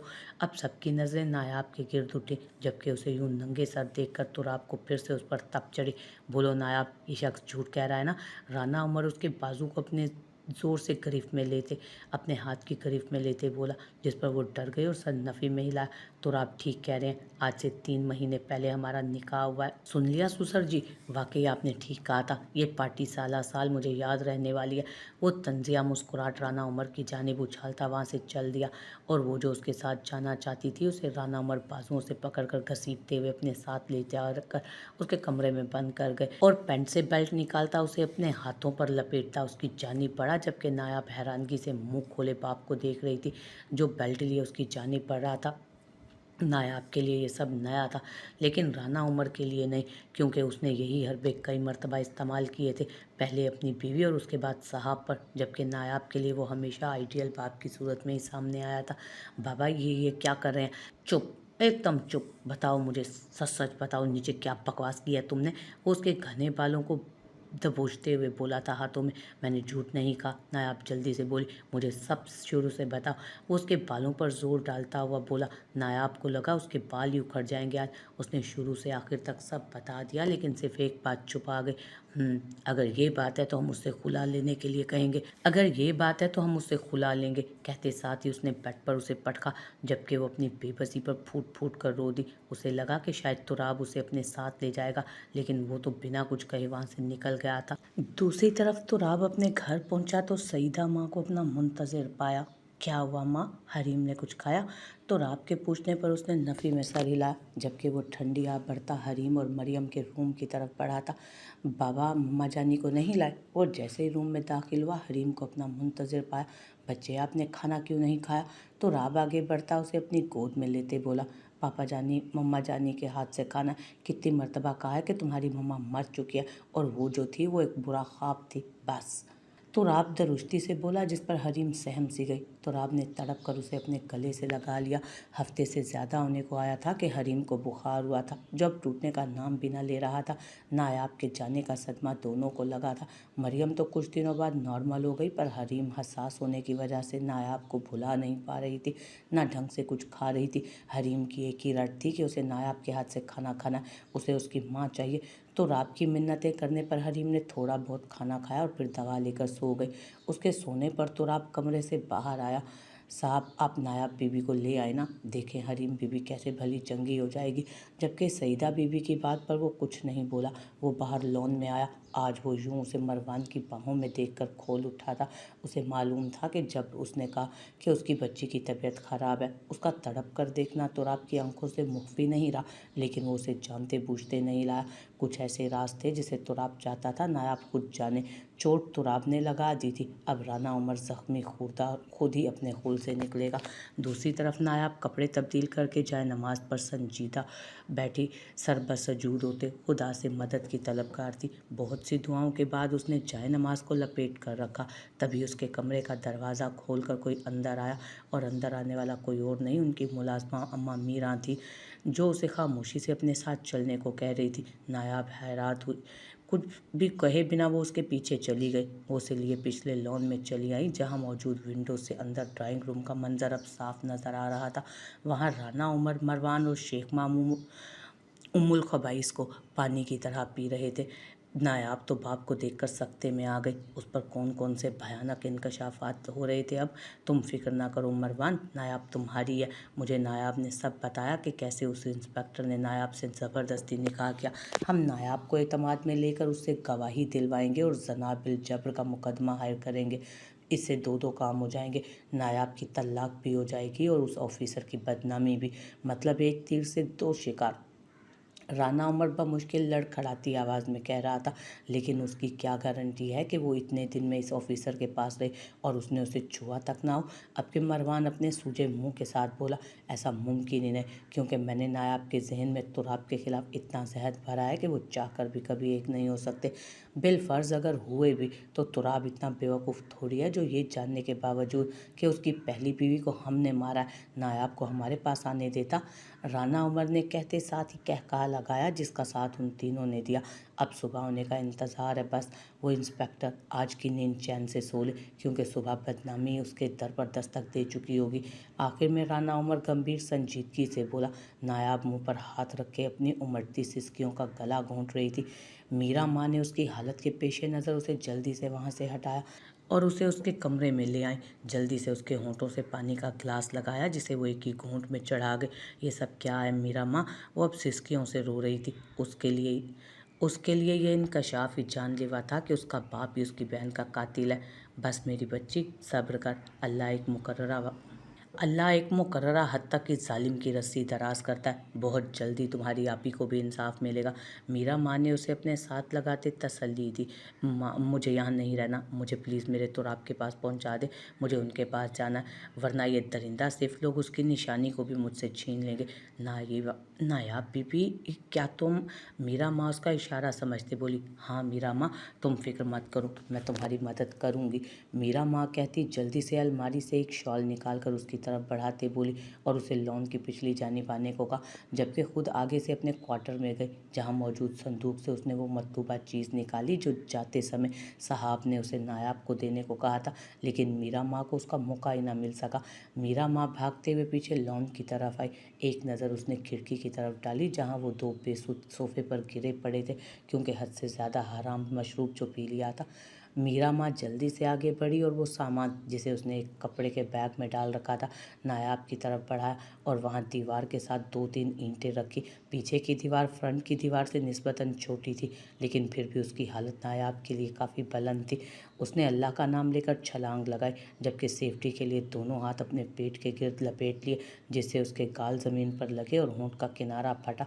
उसे वक्ती तकलीफ हुई, पर पकड़े जाने का एहसास हर दुख पर हावी था। हर दुख पर हावी होने लगा। वो जल्दी से उठती वहाँ से भागी। इरादा वहाँ से मेन रोड तक पहुँचने का था, जबकि दूसरी तरफ मरवान नायाब के रूम की तरफ बढ़ा। उसके सर पर अपनी इंसल्ट का भूत सवार था। उसे हर हाल में नायाब से बदला लेना था। जबकि जब वो उसके रूम में पहुंचा तो वहाँ कोई नहीं था। वो वापस मुड़ा ताकि गार्ड्स को अलर्ट कर सके, लेकिन तभी किसी ने कोई भारी चीज़ उसके सर पर फोड़ी, जिससे उसका ज़हन तारीकी में डूबता चला गया। और कोई नहीं, मीरा माँ थी वो, जो उसे उन तीनों के बीच में ना पाकर चौंकन्ना हुई थी। उसे बाहर से लॉक करती वो दबे पांव आराम से जाकर अपने क्वार्टर में सो गई, मानो आज के वाक़ये से वो लाइल्म थी, बिल्कुल इस तरह जिस तरह कुछ साल पहले साहब के भागने से लाइल्म थी। अल्लाह की आस पर वो उस वक्त अकूबत खाने से निकल तो आई थी, लेकिन उसे तराब के घर का रास्ता मालूम न था। वो चले जा रही थी, तभी एक गाड़ी की लाइट उसकी आंखों में पड़ी। उसने फ़ौरन अपनी आंखों पर दोनों हाथ रखे। गाड़ी के टायर उससे कुछ फासले पर चरचराए थे। गाड़ी से कोई निकला। पागल हो गई हो क्या? मरने का इतना ही शौक है तो जाओ कहीं और जाकर मरो, मेरी गाड़ी मिली थी क्या? और वो जो बिल्कुल ही उम्मीद खो बैठी थी, उसकी आवाज़ सुनती बगैर कुछ कहे उससे लिपट गई। और तुराब वो नायाब को देख कर ही सुन खड़ा था। मुझे माफ़ कर दें प्लीज़, मुझे मालूम हो गया है, मैं गलत थी, प्लीज़। वो रो रो कर कही जा रही थी। तुराब ने कुछ भी कहे बिना खामोशी से खुद से अलग किया उसे और गाड़ी में जा बिठाया, जबकि उसे लिए वो गाड़ी का दरवाज़ा वाक करना नहीं भूला था। नायाब उसी पर शुक्र करती गाड़ी में बैठी। अगले 10-15 मिनट में वो अपने बंगलों में दाखिल हो चुके थे। सईदा माँ उसे तुराब के साथ देखकर बहुत खुश हुई। शुक्र है बीबी जी आप आ गई, वरना हरीम बीबी की तबीयत तो संभलने में ही नहीं आ रही। जब से आप गई हैं बच्ची ने जैसे मुस्कुराना ही भुला दिया है। अभी भी डॉक्टर देख कर गई है, डॉक्टर के कहने पर ही साहब आपको लेने गए थे। सईदा माँ साथ चलते हुए उसे मुसलसल हरीम के बारे में बता रही थी, जबकि तुराब उसे हरीम लोगों के कमरे की तरफ बढ़ता देख ही अपने रूम में चला गया फ्रेश होने, क्योंकि अब वो बहुत मुतमईन हो गया था शायद नायाब के आ जाने से। जब वो फ्रेश होकर बच्चियों के कमरे में गया तो सामने का मंजर हस्बे तवक्को था। वो बच्चियों के साथ लिपट कर बच्चों की तरह रो रही थी। अगर रोने का सेशन पूरा हो गया तो हरीम को कुछ खिला दो मोहतरमा, मुझसे तो ये बैर बांधे बैठी है कि मम्मा जानी के हाथ से खाना। जबकि इनकी मम्मा जानी इनको बुलाए अपनी नई ज़िंदगी की शुरुआत करने चली थी। उर्दू में कहते आखिरी बात वो इंग्लिश में कहता उसे सर नदामत में झुकाने पर मजबूर कर गया। तब तक सईदा माँ भी खाना ले आई थी और वहीं मौजूद ग्लास की टेबल पर खाना रख दिया। नायाब हरीम को गोद में बिठाती खाना खिलाने लगी, जबकि तुराब मरियम को सईदा माँ इस फैमिली को यूं मुकम्मल देखकर बहुत खुश हुई थी। सईदा माँ और दुआएं देती वहाँ से चली गई। मम्मा आपके लिप्स पर क्या हुआ? हरीम उसका चेहरा दोनों हाथों के प्याले में लेकर बोली। कुछ नहीं बच्चे, मैं गिर गई थी तो चोट लग गई। नायाब ने अपने गालों पर रखते हाथ उसके दोनों हाथों को पकड़कर चूमा, जबकि तुराब ने भी उसकी चोट को ज़रा नज़र भर कर देखा।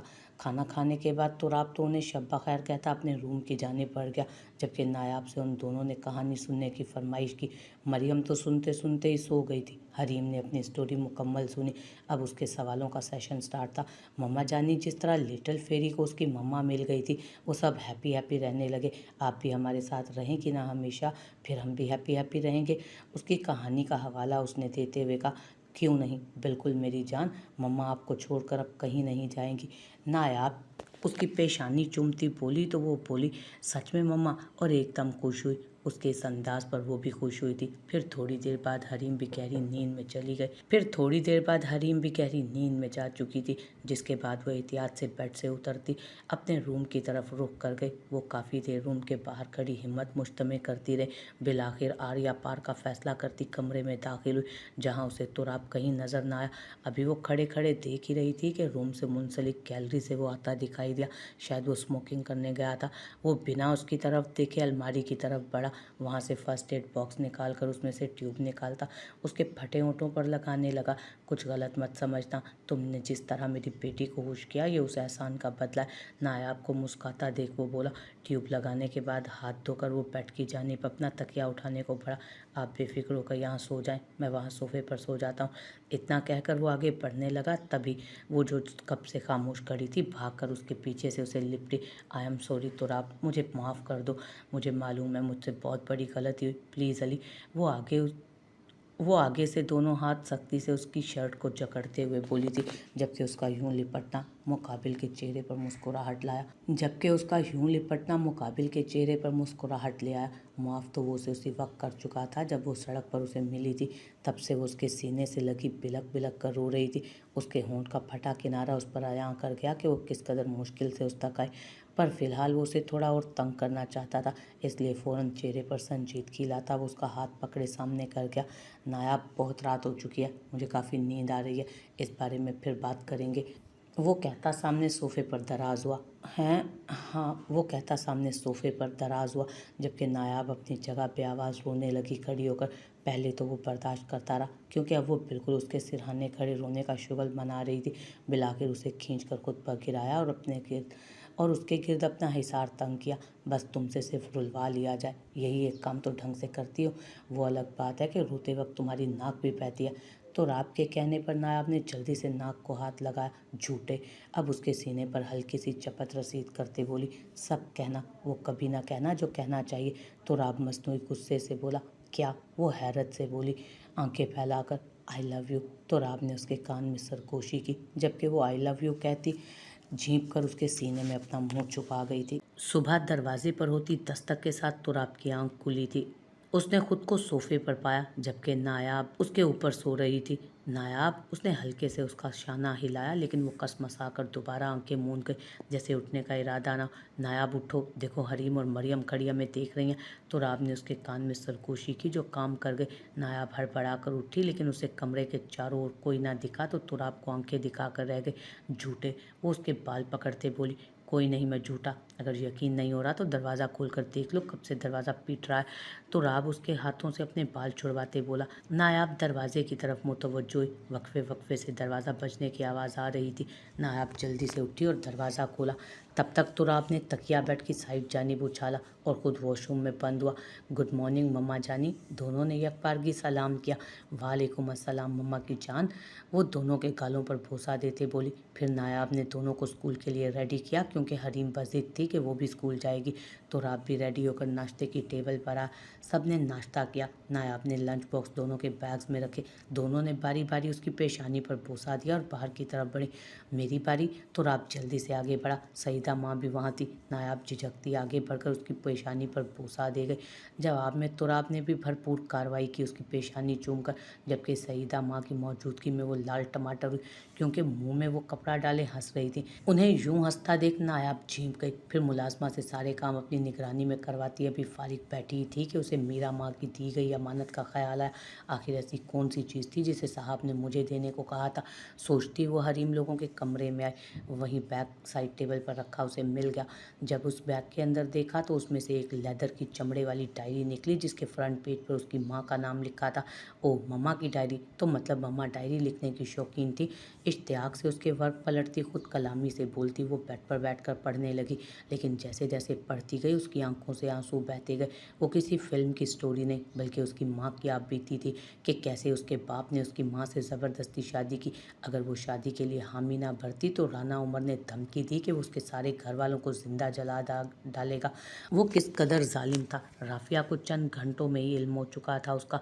उसकी धमकी इतनी कारगर साबित हुई कि अपनों में न जाने के बाद उसने जुबान तक नहीं खोली। बाद में बस चुपचाप खानदान वालों की बातें सुनती रही।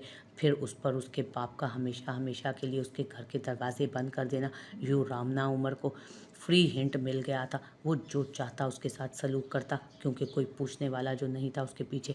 दरअसल वो अपनी उससे तजलील का बदला लेना चाहता था जो उसने राना उमर को सबके सामने थप्पड़ मारकर की थी। दिन महीनों और फिर सालों में तब्दील हुए। शादी के 5वें साल उसे माँ बनने की खुशखबरी मिली जिस पर राना उमर उसे अब तंग नहीं करता था।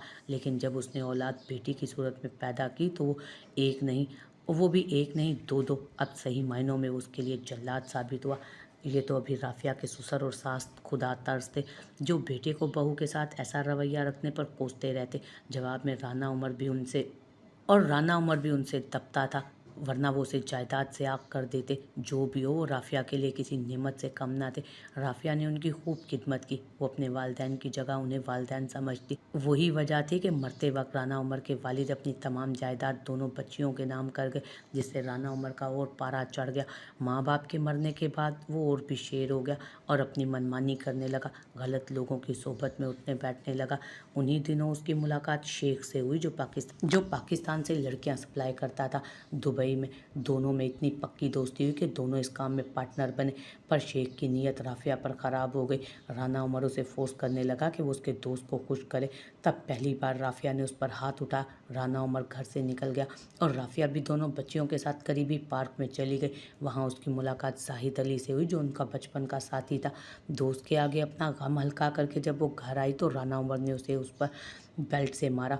मेरे सामने परसा बनती हो, और मुझसे छुपकर अपने आशना से मिलने गई थी जिसकी इत्तला उसे फ़ोन पर ही ड्राइवर दे चुका था।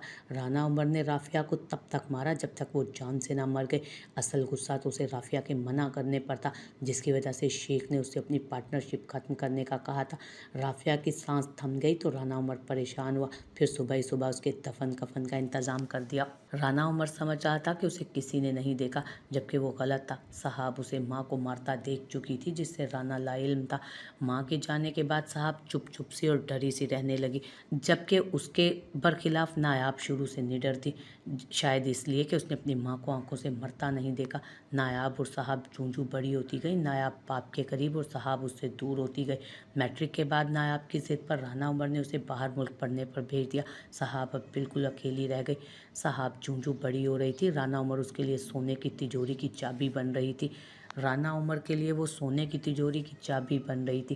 पहले तो वो 18 साल मुकम्मल होने के बाद राना उमर ने जायदाद के पेपर्स पर उससे दस्तखत करवाए।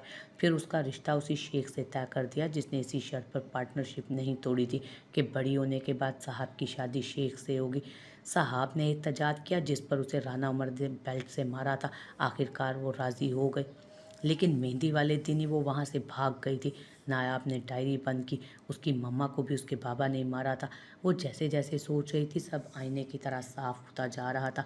डायरी की वजह से वो सारा दिन अफसुर्दा रही थी। शाम में जब तुराब लौटा तो वो तुराब के सर हो गई। बकौल उसे जानना था कि साहब उस तक कैसे पहुंची, क्योंकि डायरी में आगे चंद सफ़े साहब ने अपनी आप बीती के लिखे थे।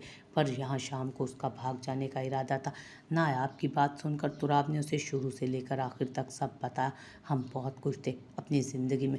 फिर एक दिन जब मैं पुलिस स्टेशन से लौटा तो साहब को सीढ़ियों के नीचे खून में लथपथ पाया। मैं उस तक पहुंचा। इससे पहले कि उसे उठाता किसी ने वजनी शय से मेरे सर के पिछले हिस्से पर वार किया।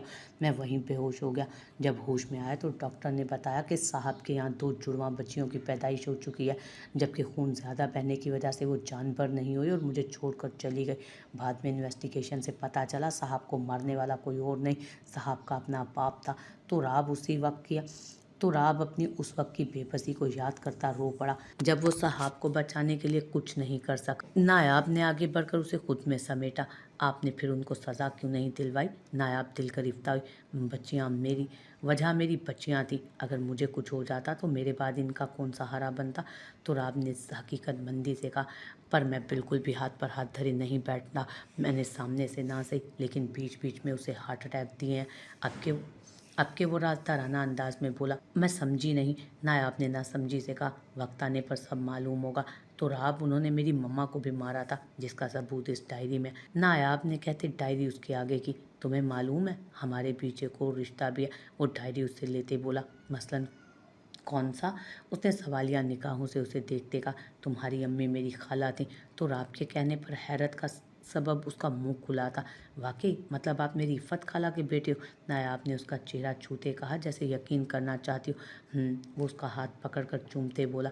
तो राब वो उसके सीने में मुंह छुपाकर अपना सारा गम आंसुओं की सूरत बहाने लगी। सारी गलत फहमियाँ दूर हुई। सारी उलझी डोरियां सुलझ गईं। क्या वाकई ऐसा था या कुछ और भी था जो इससे भी भयानक था?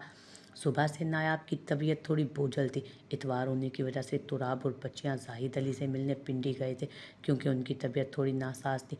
तुराब उसे भी साथ चलने को कह रहा था, पर उसने सहूलत से इनकार किया कि फिर कभी सही। सुबह से दोपहर और दोपहर से शाम हो गई।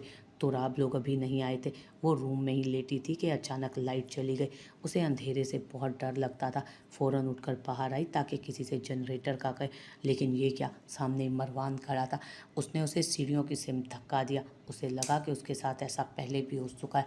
वो एकदम से उठ बैठी। देखा तो तुराब साथ ही सो रहा था। ओह, इसका मतलब ये मेरा ख्वाब था। उसका दिल किया कि वो तुराब को जगाए, लेकिन कुछ सोचकर रुक गई। पानी पीकर दोबारा अपनी जगह लेटकर सोने की कोशिश करने लगी। सुबह तक उसकी पुज़मुर्दगी फैल गई थी तबीयत में। तो राब ने उसके ना करने के बावजूद उसको डॉक्टर के पास ले जाना ज़रूरी समझा। वहाँ उसने डॉक्टर को अपने ख्वाब के बारे में बताया। इट्स ओके मिसेस तुराब, इस हालत में ऐसे ख्वाब नॉर्मल है। डॉक्टर ने उसे रिलैक्स किया। लेकिन डॉक्टर, ये ख्वाब जैसा नहीं था। मुझे ऐसा लगा ये सब मेरे साथ रियल में हो चुका है। वो जैसे मुतमईन ना हुई। क्या इससे पहले आपको ऐसे ख्वाब आते थे? डॉक्टर ने पूछा।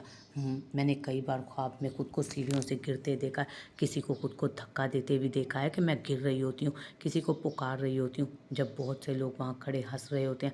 आपने उससे पहले किसी को अपने ये ख्वाब सुनाया? बाबा से। फिर वो मुझे डॉक्टर के पास लेकर गए। उन्होंने मेडिसिन लिख कर दी, जिसकी वजह से मुझे ये ख्वाब नहीं आते थे। और अब कितना अरसा हो गया आपको वो मेडिसिन यूज़ ना करते? डॉक्टर ने पूछा। जब से हमारी शादी हुई है। नायाब ने तुराब का हाथ सख्ती से पकड़ रखा था, जिस पर वो उसके हाथ पर हाथ रख के उसे तसल्ली देने लगा। कितना अरसा हुआ आपकी शादी को? तकरीबन 7 माह। नायाब ने कहा। ये पर्ची जाकर काउंटर पर जमा करवाएं।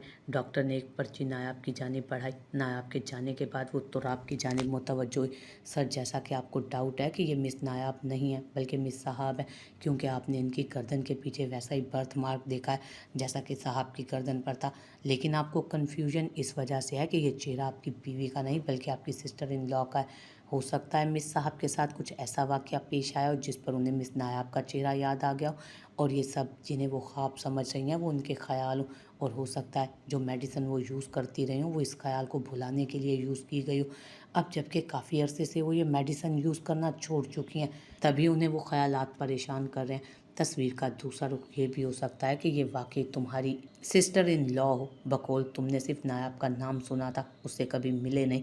क्या पता उसकी गर्दन के पीछे भी वैसा ही बर्थ मार्क हो, और ये भी हो सकता है कि नायाब के साथ वैसा वाक़या हुआ हो जो उसे ख्वाबों में महसूस होता है, और उसके फादर वाकई इसका सच में इलाज करवा रहे हो। लेडी डॉक्टर ने दोनों पहलू उसके सामने रखे। पर डॉक्टर, इस तरह की सिचुएशन तो इसके लिए ठीक नहीं है ना, वो भी इस हालत में। इसका कोई तो हल होगा। तो रात परेशानी से बोला, एक हल है, अगर हम उस चीज़ की जड़ तक पहुंच जाएं, मतलब हमें मालूम हो जाए कि ये सब किस वजह से हो रहा है। डॉक्टर ने कहा, लेकिन ये सब कैसे मालूम होगा? तो रात ने बहुत उम्मीद से डॉक्टर से पूछा, अगर वो मेडिसिन जो नायाब इस्तेमाल करती है हमें वो मिल जाए तो? इससे ये होगा कि हमें इतना मालूम हो जाएगा कि वो मेडिसिन दी क्यों जा रही थी। उसी मेडिसिन से हमारी अप्रोच बीमारी तक हो सकेगी कि वाकई वो दवाई नायाब की मेमोरी को मिटाने के लिए दी जा रही थी या किसी इलाज के लिए। फिर उसके बाद डॉक्टर तो वो बेचैनी से बोला, मिस्टर तुराब, आप खुद एक ऑफिसर हैं, जानते होंगे कि जब तक कुछ प्रूफ हाथ ना लगे आगे का लाया अमल तय नहीं करते। हमारे प्रोफेशन में भी यही रूल लागू है। जब तक हम बीमारी का पता नहीं चल जाए हम इलाज करने से पहले कैसे बता सकते हैं, या इलाज के बारे में पहले से कैसे बता सकते हैं। और वैसे भी मैंने तुम्हारे आगे दो ऑप्शन रखे हैं, उनमें से कुछ भी हो सकता है। डॉक्टर की बात पर वो सिर्फ सर हिला कर रह गया।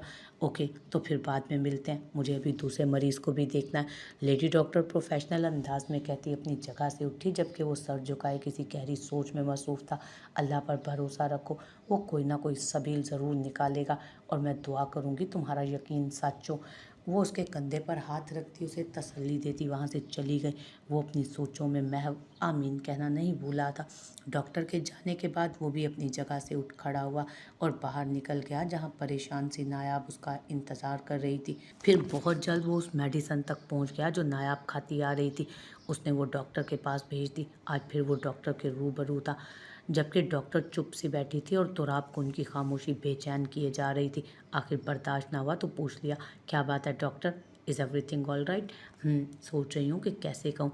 क्या क्या यही कि तुम्हारा यकीन जीत गया, वो सहाबी है। मगर जहाँ वो डॉक्टर की बात पर खुश हुआ, वहाँ पर आकर परेशान भी हुआ था उसके मगर पर। मगर क्या डॉक्टर, तुमने जो मेडिसिन मुझे दी है उसमें मेमोरी लॉस करने के साथ साथ कुछ और भी मेडिसिन है, जिससे मालूम हुआ कि साहब की फेस सर्जरी हुई है, और ये जो मेमोरी डिलीट करने के लिए उसे दवाई दी जा रही है ये आम नहीं, इसके 3-4 डोज ही काफ़ी हैं इंसान के लिए, जिससे वो ऐसा हो जाता है जैसे अभी माँ के पेट से बाहर आया। लेकिन साथ ही उसे कुछ ऐसी दवाई भी दी जाती रही है जिससे वो सब कुछ भूल ना पाए। यानी वो सिर्फ कोई एक ऐसा वाक़या साहब की याददाश्त से मिटाना चाहते थे जिसे साहब के अलावा कोई नहीं जानता, और उसे नायाब का फेस दिया गया। मतलब वो हर हाल में नायाब को ही ज़िंदा रखना चाहते थे। क्या ऐसा कुछ साहब जानती है? तुम्हें इस बारे में इल्म है? अब के डॉक्टर ने तुराब की तरफ देखते हुए पूछा, सिवाय इसके कि इसने अपने वालिदा का कत्ल 5 साल की उम्र में होते हुए देखा, जिसे किसी और ने नहीं बल्कि उसके वालिद ने कत्ल किया था। तुराब डॉक्टर की बात पर मुबहम सा बोला, नहीं, ये मामला कुछ और है। डॉक्टर ने पुरसोच अंदाज में कहा, आप परेशान ना हो, मैं अपने सीनियर से इस बारे में मालूमात लेती हूँ। तुम ऐसा करो, जहाँ तक हो सके नायाब को यकीन दिलाओ कि यह सब ख्वाब है, और इस हालत में ऐसा होता है, जितना हो सके उसे स्ट्रेस से दूर रखो। वो घर अपनी स्टडी टेबल पर बैठा था, जबकि उसके हाथ में राफिया की डायरी थी, जिसमें कुछ सफ़े साहब ने भी लिखे थे। वो 4 मरतबा पढ़ चुका था, लेकिन उसमें से कोई क्लू नहीं मिला। Clue, clue, clue. वो डायरी को अपने हाथ में उलट पुलट करता अपने मुंह से क्लू बोले जा रहा था। अचानक उसके दिमाग में झमाका हुआ, ओ माय गॉड, मैं इतनी सामने की चीज़ कैसे भूल सकता हूँ। वो जल्दी से अपने रूम में आया और अलमारी के ऊपर हाथ बढ़ाकर वहाँ मौजूद एक की को उठाया।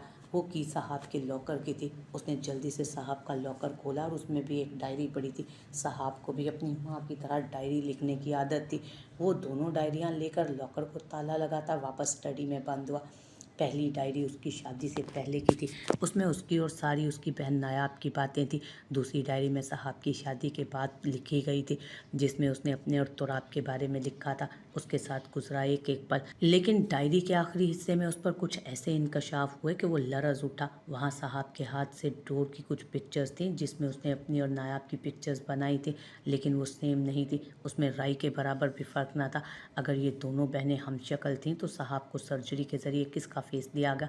वो मज़ीद उलझ गया। उसने साहब के चेहरे वाली लड़की को गूगल पर सर्च किया।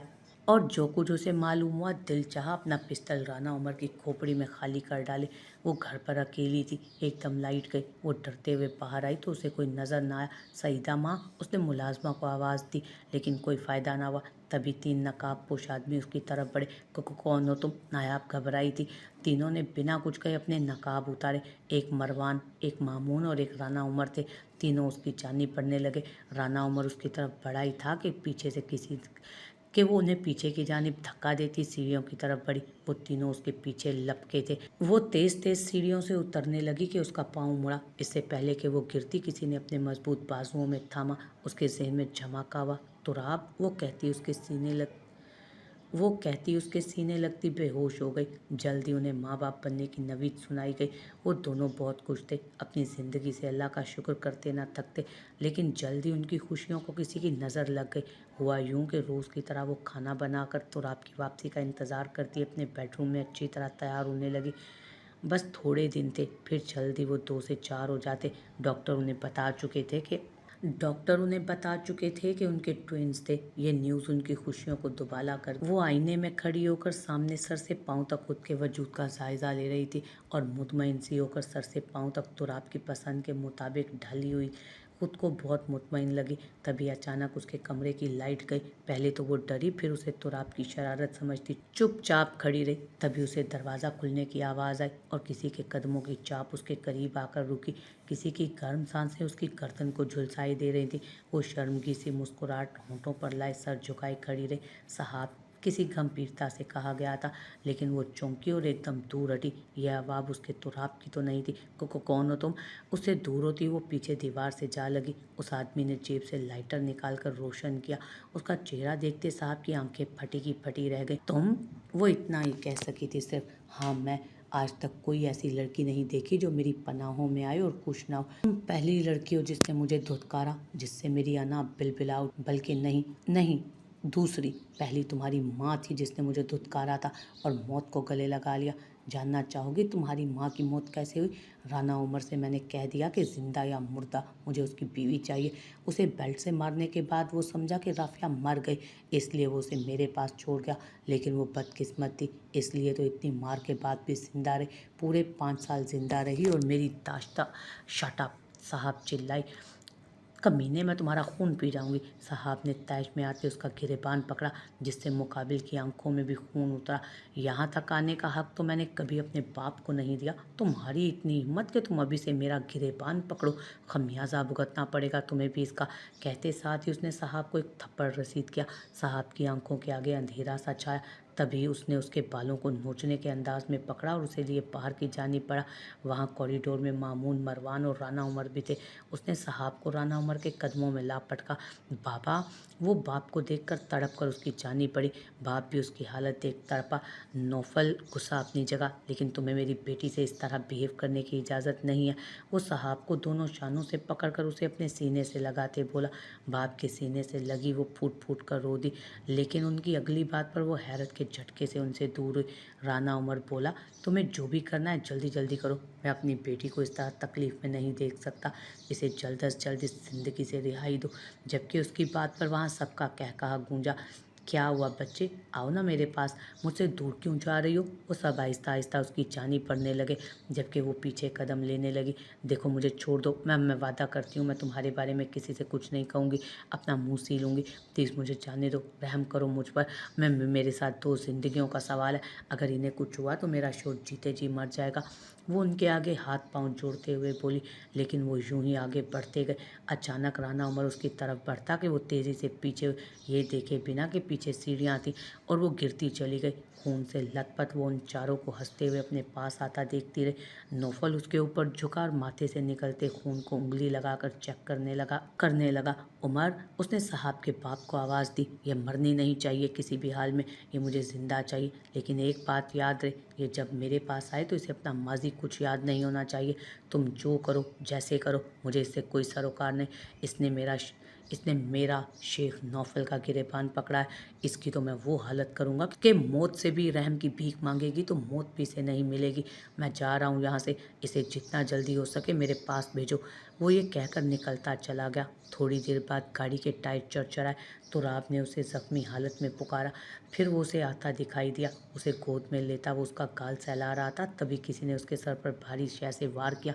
तुराब वो चीख मार कर उठी। देखा तो हॉस्पिटल के बेड पर थी वो। तुराब उसके सिरहाने था। वो तुराब को अपने पास पाती उसके गले लगकर रोने लगी। तभी उसे अपने वजूद में खालीपन का एहसास हुआ। तुराब ये इससे पहले कि वो कुछ पूछती, तुराब ने उसके कान में कहा, मुबारक हो, हमारा बेटा हुआ है। जबकि वो हैरान रह गई। सच में? वो उसकी हैरानगी भांपते बोला। कहाँ है वो? साहब ने पूछा। वो बाहर है। हरीम और मरियम कहाँ है? वो ठीक तो है ना? आपको मालूम है, मुझे सब याद आ गया। मैं साहब हूँ। हाँ, हरीम और मरियम मेरी बेटियाँ, वो मेरे जिस्म का हिस्सा है। मैं इतने दिन अपनी बेटियों से गाफिल रही, मुझे कुछ याद नहीं आता था। वो बेरब सी हुई बोले जा रही थी, जबकि तुराब बिना कुछ कहे बस उसे खुद में भींच गया। थोड़ी देर बाद ही नींद की दवाई के ज़ेरे असर वो सो गया। डॉक्टर, क्या साहब की याददाश्त वापस लाने का कोई तरीका नहीं है? एक तरीका है, अगर वही सब कुछ उसके सामने दोहराया जाए तो मुमकिन है उसकी मेमोरी वापस आ जाए, पर इसमें रिस्क 90% चांस है, जबकि 10% इस बात का भी चांस है कि मेमोरी लॉस हो सकती है। बिल्कुल, मतलब जिस आज में वो तुम्हारे साथ जी रही है उसे वो भी याद ना रहे। पर अब तुम पर है कि तुम इसे करना चाहो या नहीं। मैं 90% के साथ जाना चाहूँगा। फिर उसने अपने 2 कुलीग को साथ मिलाकर उन तीनों को मास्क पहनाकर वो सब किया, जिससे साहब की याददाश्त वापस आई। पर अब सवाल ये था कि अगर नायाब भी साहब है तो नायाब कहाँ चली गई? फिर उसका जवाब भी बहुत जल्द तुराब को मिल गया। रुकैया की डायरी के तहत, जिसमें साहब ने ये इकरार किया था कि मेरी माँ को मेरे बाप ने मारा।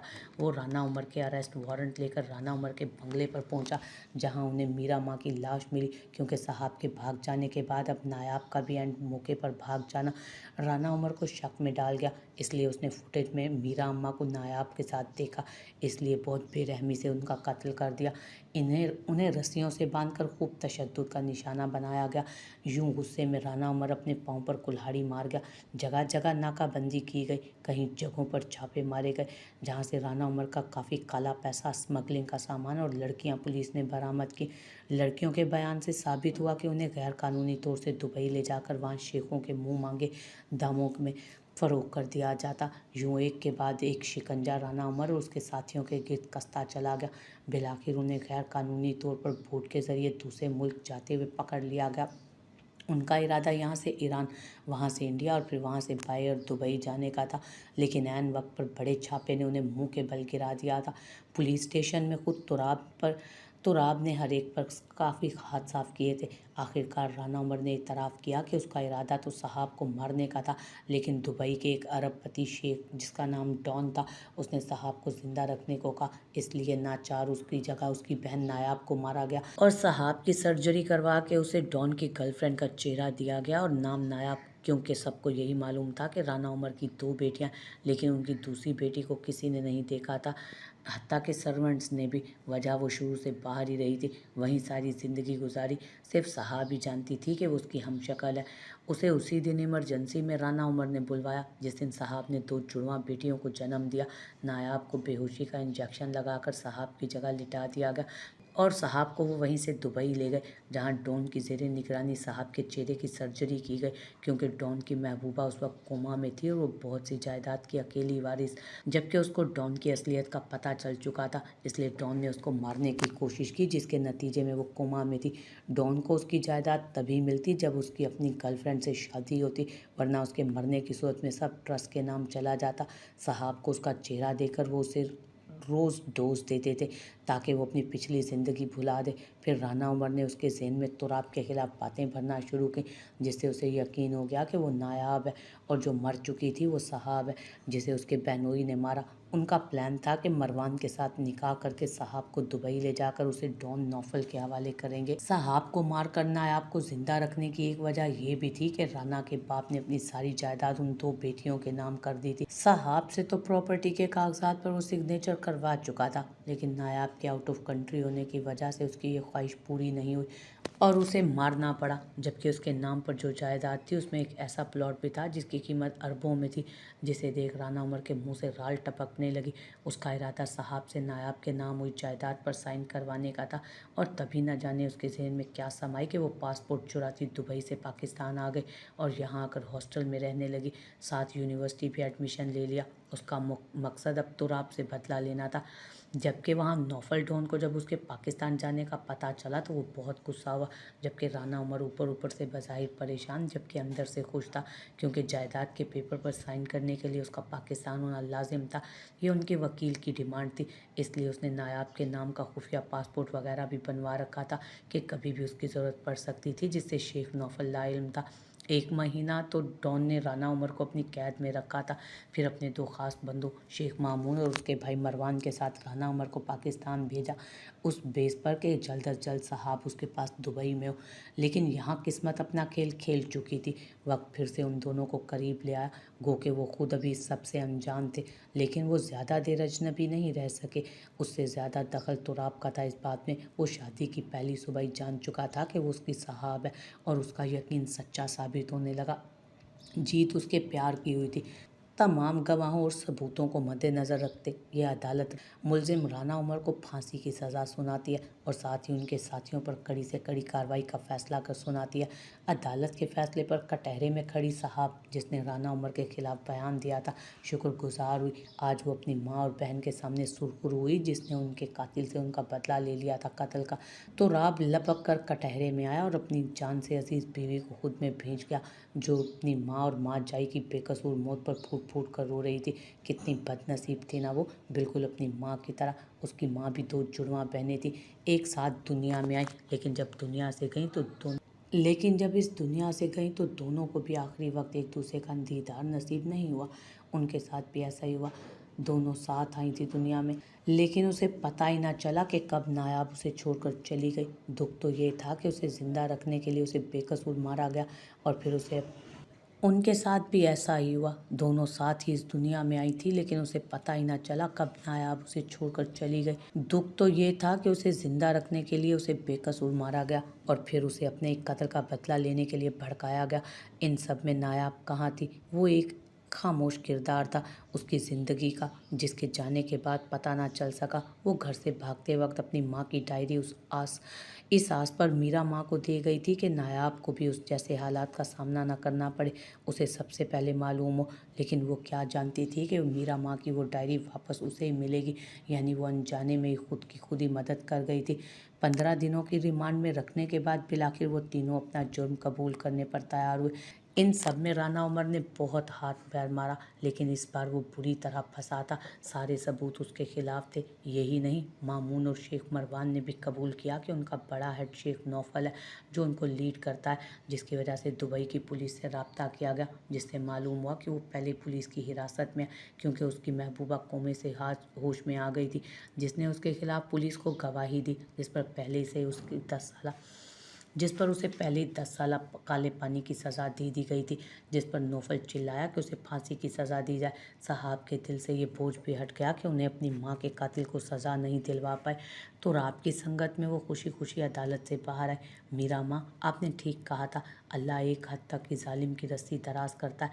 जब खींचता है तो उन्हें फड़फड़ाने तक का टाइम नहीं मिलता, जैसा कि उन चारों के साथ हुआ। 1 हफ्ते बाद आज तुराब और साहब के बेटे का अकीका था, जिसमें जाहिद अली और नफीसा बेगम ने शमूलियत करके उनकी खुशियों को दुबाला कर दिया था। तुराब के बेटे का नाम शहाब रखा गया, जो कि नफीसा बेगम ने ही रखा था। उनका रवैया पहले की निस्बत अब काफ़ी तसल्ली बख्श था। वजह शायद परपोते को देखकर या साहब को तुराब की बीवी के रूप में देखकर। दादी को बताया था कि एक हादसे में साहब तुराब से बिछड़ गई थी, जिससे वो समझा कि साहब मर चुकी है, लेकिन अब वो उसे मिल चुकी थी। जबकि जाहिद अली से तुराब ने कुछ नहीं छुपाया। जाहिद अली को काफ़ी खुशी हुई राफिया की बेटी को अपनी बहू के रूप में देखकर। फंक्शन में तुराब के बहुत से सीनियर और जूनियर्स पुलिस वाले अपनी बेगमात के साथ थे और खूब हल्ला गुल्ला कर रहे थे। खुशगवार माहौल में खुशगवार शाम का इख्तिताम हुआ। तुराब हरीम और मरियम को उनके रूम में सुलाया। साहब शहाब को अपने रूम में लिया आगे बढ़ी। उसको बेड पर लिटाती खुद ड्रेसिंग टेबल के सामने खड़ी ज्वेलरी उतारने लगी। तभी अपने पीछे तुराब के उभरते अक्स को देखा, जो उसे पुरशौक निगाहों से देख रहा था। क्या है? साहब ने उसे यूं खुद को तकते पाकर पूछा। कुछ नहीं, कहते साथ ही उसने अपनी पॉकेट से एक चेन निकाली और साहब के गले की जीनत बनाया उसे। साहब उस चेन को इश्तियाक से छू रही थी, जिसमें अल्फ़ाबेट एस और टी डायमंड के नगों से कुंदे थे। बहुत प्यारी है साहब, बच्चों की तरह खुश हुई थी साहब। जबकि तुराब उसके यूं खुश होने पर मुस्काया और उसका रुख अपनी जानिब किया। मेरी जान से ज़्यादा कीमती नहीं, कहते साथ ही उसकी सभी पेशानी पर उसने बोसा दिया, जबकि उसके हकीकत भरे लम्स पर वो सुकून से आंखें मूंदी खड़ी थी। तुराब उसे बाहों में उठाए बेड तक ला। खुद लेटकर उसने अपने सीने पर उसे लेटाया और उसके घने बालों में उंगलियां फेरने लगा, जबकि साहब को सरूर सा मिल रहा था। उसकी आंखें खुद ब खुद नींद से बंद हुई। सोना मत, तुराब ने अपना कंधा झटका, जिससे उसकी आंख खुली। आपसे एक बात पूछूं तुराब? वो ठोड़ी के नीचे हाथ की पुष्ट टिकाते उसके सीने पर हाथ रखे उसे देखते बोली। पूछो, जबकि वो हनूज उसके बालों में हाथ फेर रहा था। आप मुझ तक, आई मीन नायाब तक कैसे पहुंचे, जबकि आपने तो नायाब को देखा हुआ भी नहीं था? ये सवाल कब से साहब के जहन में कुलबुला रहा था। जिस दिन तुम अपनी एनआईसी के घूमने की एफआईआर लिखवाने आई थी, वहीं मैंने तुम्हारे कवायद पढ़े और तुम्हारी वल्दियत में राना उमर का नाम देखकर मैं तुम्हें पहचान गया। तभी तुम्हें अगवा करके तुमसे निकाह किया। मेरा इरादा तुमसे निकाह करने का था, लेकिन पता नहीं कौन सी ताकत थी जिसके ज़ेरे असर मैं तुम्हारे करीब आ गया और तुम्हें पहचान गया कि तुम ही मेरी साहब हो। लेकिन इस फेस की वजह से मैं उलझन में था। मैं इस फेस को नायाब ही समझ रहा था, लेकिन तुम्हारी डायरी ने इस मिस्ट्री को भी सॉल्व कर दिया। लेकिन एक बात मुझे समझ ना आई, नायाब और तुम तो हम शक्ल थी ना, तो तुम्हें नायाब की जगह किसी और का चेहरा देखकर हैरानी नहीं हुई? आपके तुराब ने भी अपनी उलझन बताई। इस हादसे के बाद जब मेरी आंख खुली तो मैंने खुद को हॉस्पिटल पाया। मुझे कुछ याद नहीं था। रिश्ते के नाम पर मेरे करीब सिर्फ पापा थे। फिर पापा ने मुझे बताया कि मेरा बहुत बुरा एक्सीडेंट हुआ, जिसमें मेरा चेहरा बुरी तरह झुलस चुका था। इसलिए सर्जरी के ज़रिए मुझे नया चेहरा दिया गया। लेकिन थोड़े अरसे बाद मुझे महसूस हुआ कि मेरा जहन बिल्कुल ब्लैंक है। मुझे कुछ याद नहीं। कई मरतबा तन्हाई में मैंने एक्सीडेंट के बारे में सोचने की कोशिश की, लेकिन कुछ याद ना आया। बाबा ने बताया कि एक्सीडेंट की वजह से मेरे ब्रेन पर चोट लगी, जिसकी वजह से मुझे सही से कुछ याद नहीं। उसके लिए मेरा इलाज चल रहा है। फिर मुझे दवाई दी जाने लगी। साथ ही साथ बाबा मेरा ब्रेन वॉश करने लगे कि मेरी जुड़वा बहन साहब को उसके शोर तुराब ने मार डाला। सुबह शाम वो मुझे कोई ना कोई ऐसी बात ज़रूर कहते, जिसकी वजह से मेरे दिल में अपने बहनोई के लिए गम और गुस्सा भरने लगता। इसी गम और गुस्से का नतीजा था कि एक दिन मैं बिना कुछ कहे अपना पासपोर्ट लेकर पाकिस्तान चली आई। मेरा मकसद अपनी बहन के कत्ल का बदला लेना था। इसलिए मैं अपने घर जाने की बजाय हॉस्टल में रहने लगी। लेकिन मुझे आपके बारे में ज़्यादा कुछ मालूम न था, सिवाय इसके कि आपका नाम तुराब है और आप पुलिसमैन हैं। लेकिन किस्मत को हमें मिलाना था, इसलिए यूनिवर्सिटी जाते वक्त मेरा CNIC गुम हो गया। कहते ही वो खामोश हुई। ये दुनिया खुदा की बनाई हुई है और हम सब खुदा के बंदे। लेकिन कुछ लोग ये बात भूल कर खुदा बन बैठते हैं। खुदा भी उनकी रस्सी शायद दराज करता जाता है, जिससे वो शैप पाते हैं। लेकिन जब अल्लाह रस्सी खींचता है तो कुछ नहीं बचता। अब यही देख लो, हम दोनों को अलग करने के कितने जतन किए गए, यहाँ तक कि तुम्हें मेरे खिलाफ किया गया कि तुम अपने ही कत्ल का मुझसे बदला लेना चाहती थी। पर हुआ क्या? वही ना जो खुदा को मंजूर था। तुम्हारी याददाश्त ना होते हुए भी तुम पाकिस्तान आई, चाहे बदले की आग में ही सही।